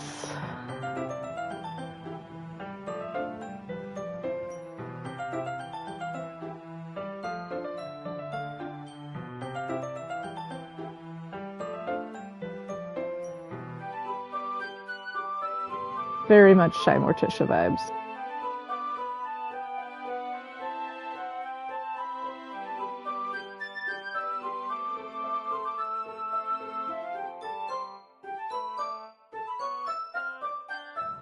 You don't say. I read your poem. The raccoon wasn't the most interesting thing in your poem about a raccoon.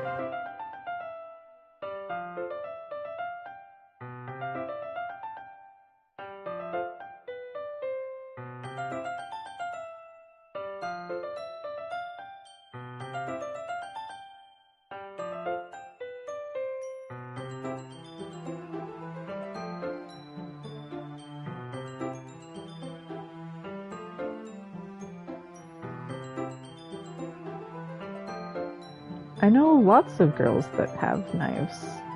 I am a girl that has knives.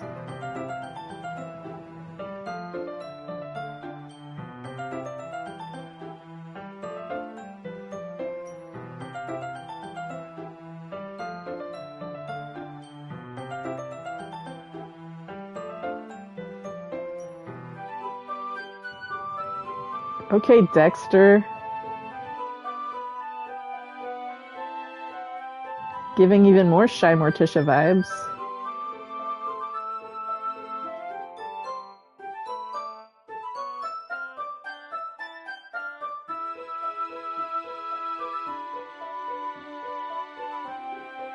I should have said, I thought that's where that was going. I thought it and I didn't say it, so now you don't know if I'm telling the truth. But I read her poem. She's talking about crimson. She's talking about food and knives. And here's the thing, though. I knew a girl.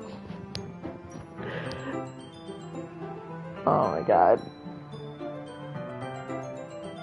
I knew some people that were into this, like, when I was in the cult. It just makes it sound so much worse. It wasn't a part of the cult, but people I knew in the cult that I met through the cult. I found out I lived... I'm not going to finish that story.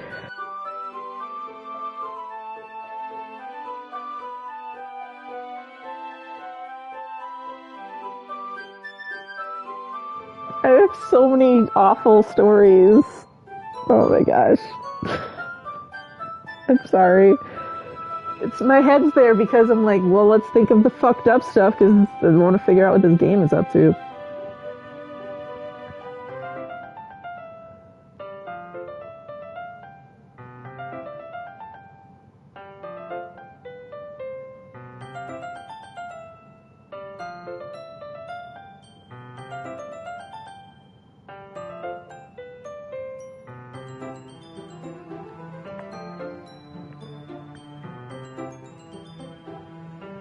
I'm an adventurous person, what can I say?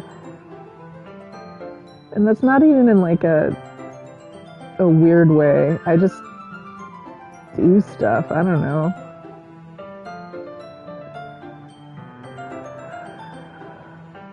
I also don't, but I also do.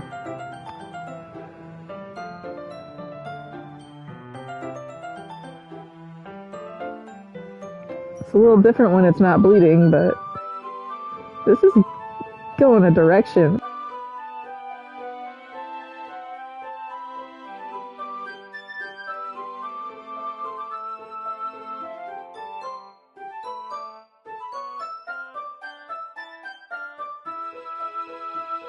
Wait, earlier they were saying something about stagnant air.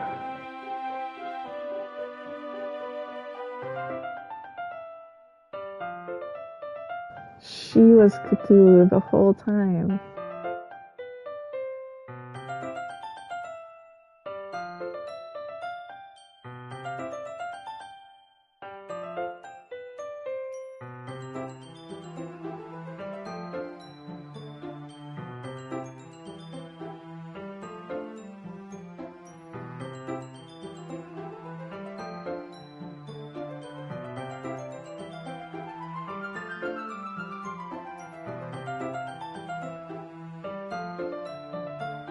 I started watching Picard because I guess we got Paramount Plus at some point.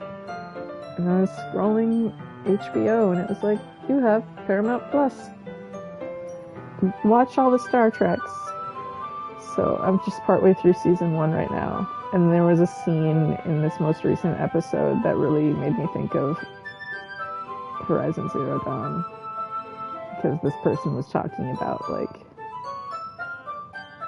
the existential angst of realize that you are a thing that was made.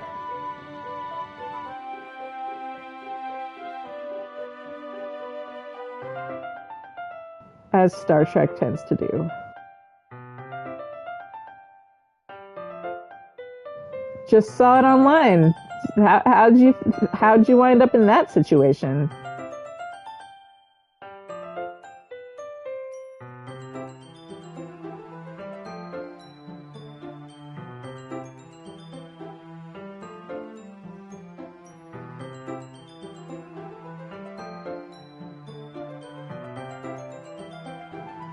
Shocking, I know. It's really good though. But no, I was thinking of it because there's a lot of Borgy stuff and 7 of 9 shows up. This show's been out for several years now. I don't feel bad saying, like, I don't know if that's a spoiler. Of course they're going to have cameos from other Star Trek characters. You don't make a show called Picard and then not have the rest of the Enterprise crew and some other similar era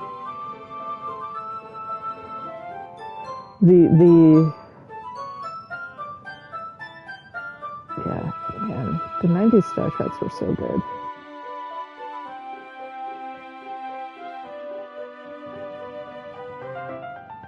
Astro, how do you not trek?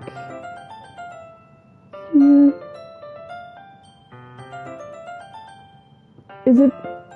I just feel like, I don't know. I feel like I would expect like an astrophysicist type interested, or astronomy interested, whatever, sky related eye braining. It's getting late. I know, but it's Star Trek. Like, Star Trek was on. We didn't even have cable, but we could watch Star Trek because it was on the regular channels.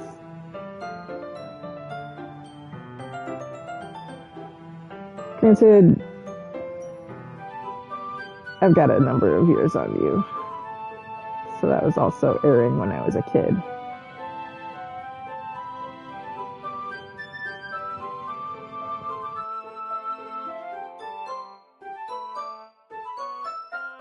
I went out to try and see that comet like 3 times, and there's just too much light pollution in Phoenix. I never saw it.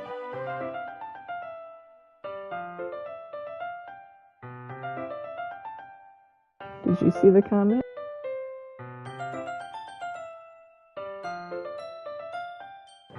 You've got, I mean, you still have, what day is it? It should be possibly catchable the next 4 nights. It's just gonna get dimmer each night. But like, it should be out later. Well, I guess whatever time you get off work, though, it's like, you know, you've got about a 45-minute window from sunset.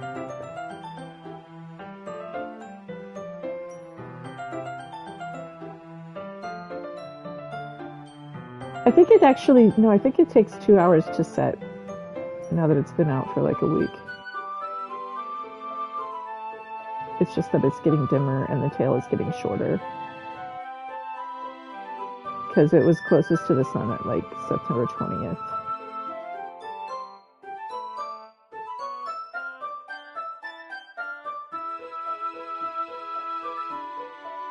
It's kind of neat because in tracking the comet, it's like, well, the comet's in motion too, but it's like just more of an awareness of like the orientation angle that we have to the stars around us is just slightly different every night. So they're all going to start, like, become visible at a different height from the horizon as we shift, you know, I don't know, it's just interesting. I'm trying to words hard, can't words. I'm not having a stroke.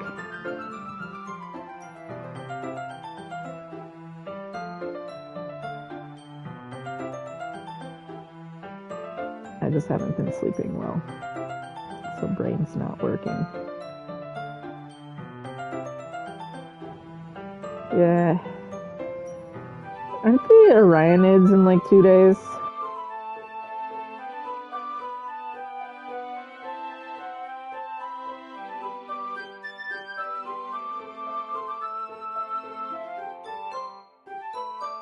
Aw, dang.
Yeah, I'm not familiar with that one. I was kind of sitting there like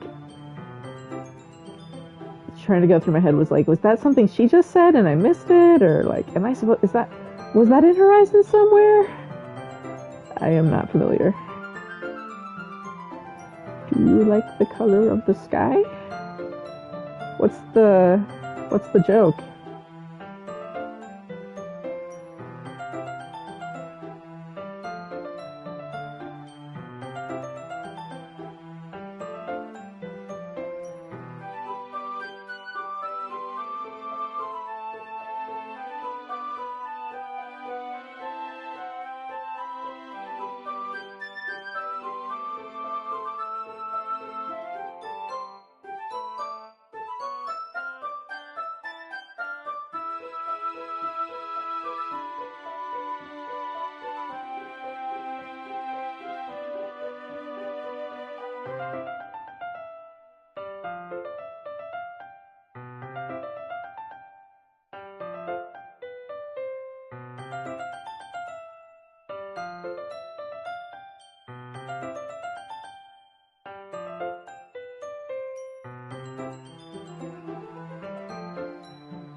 Oh, I think that one migrated to Facebook, and it just takes over your whole feed for 10 minutes or whatever. It scrolls through very slow grading it.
Oh, you're fine.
This person just told me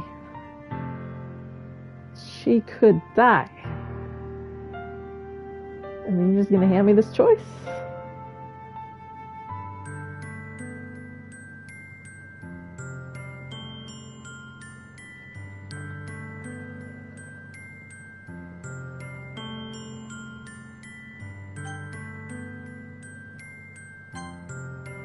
Sorry, don't hurt yourself.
What could go wrong?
And there it is.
It's one of those, yeah it is. Yeah it is. I was gonna say, this game is not over. I just finished Act 1, didn't I? It's like what Nier does, isn't it? Because look at that menu got off. She turned into Monica. Yeah, I just finished the intro, didn't I?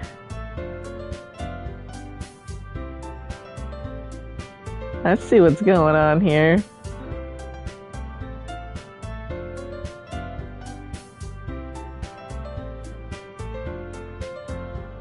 I see what's going on here. It's a good stopping point for the night. I'll pick up from here tomorrow.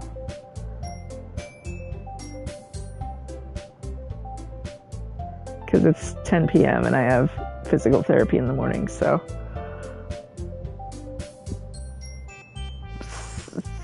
Figured it was gonna, like, they all have issues, man.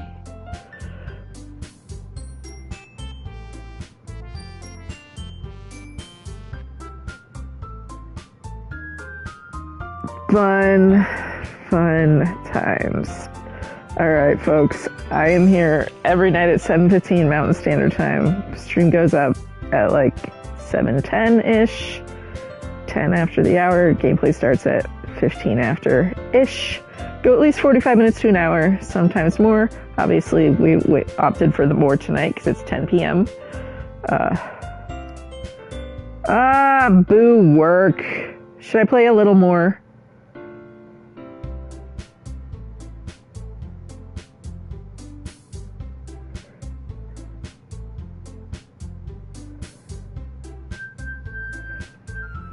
I'll play a few minutes more. Oh, cool.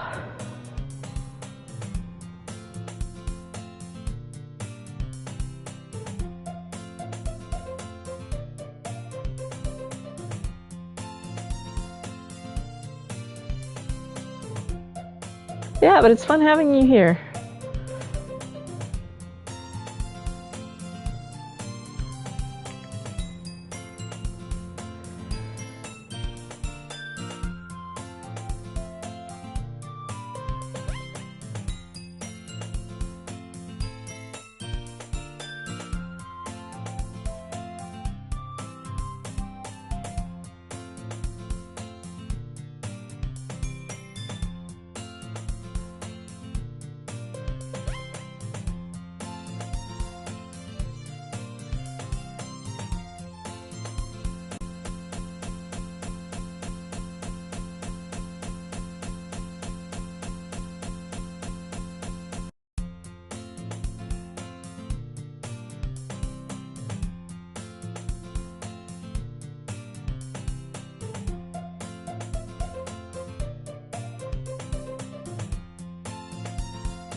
Squid.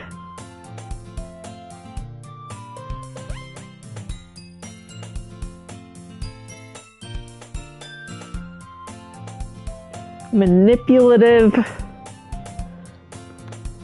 Called it frickin'.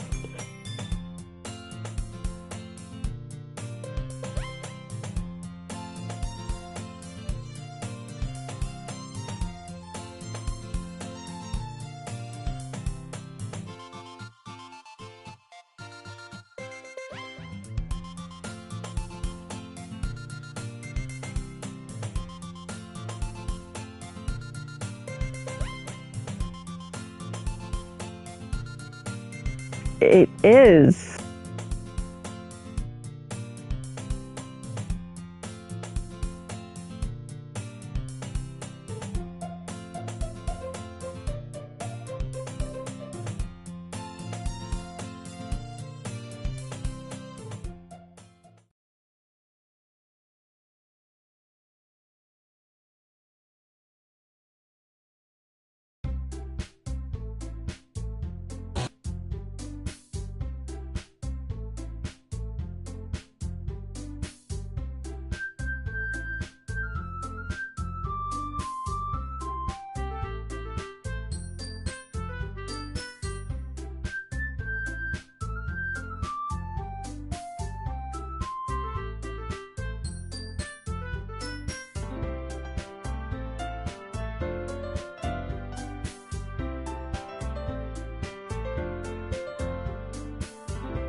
Neat.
Alright, that's where I'm going to pick up from.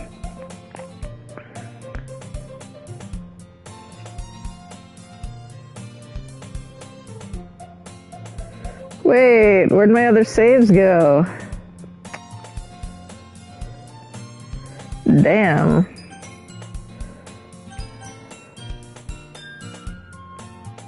It's just me, is the music moving me at an inconsistent pace?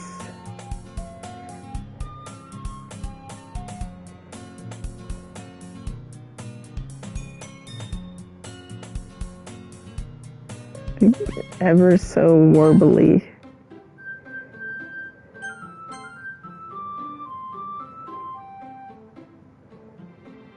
All my saves are gone.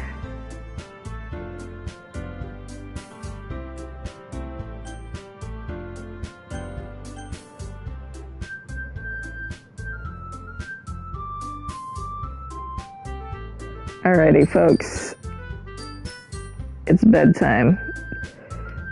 So now for realsies, I'll be on tomorrow at 7:15, so in like 21 hours. Play some more. Have a good rest of your whatever, and I'll see you next time. Bye-bye.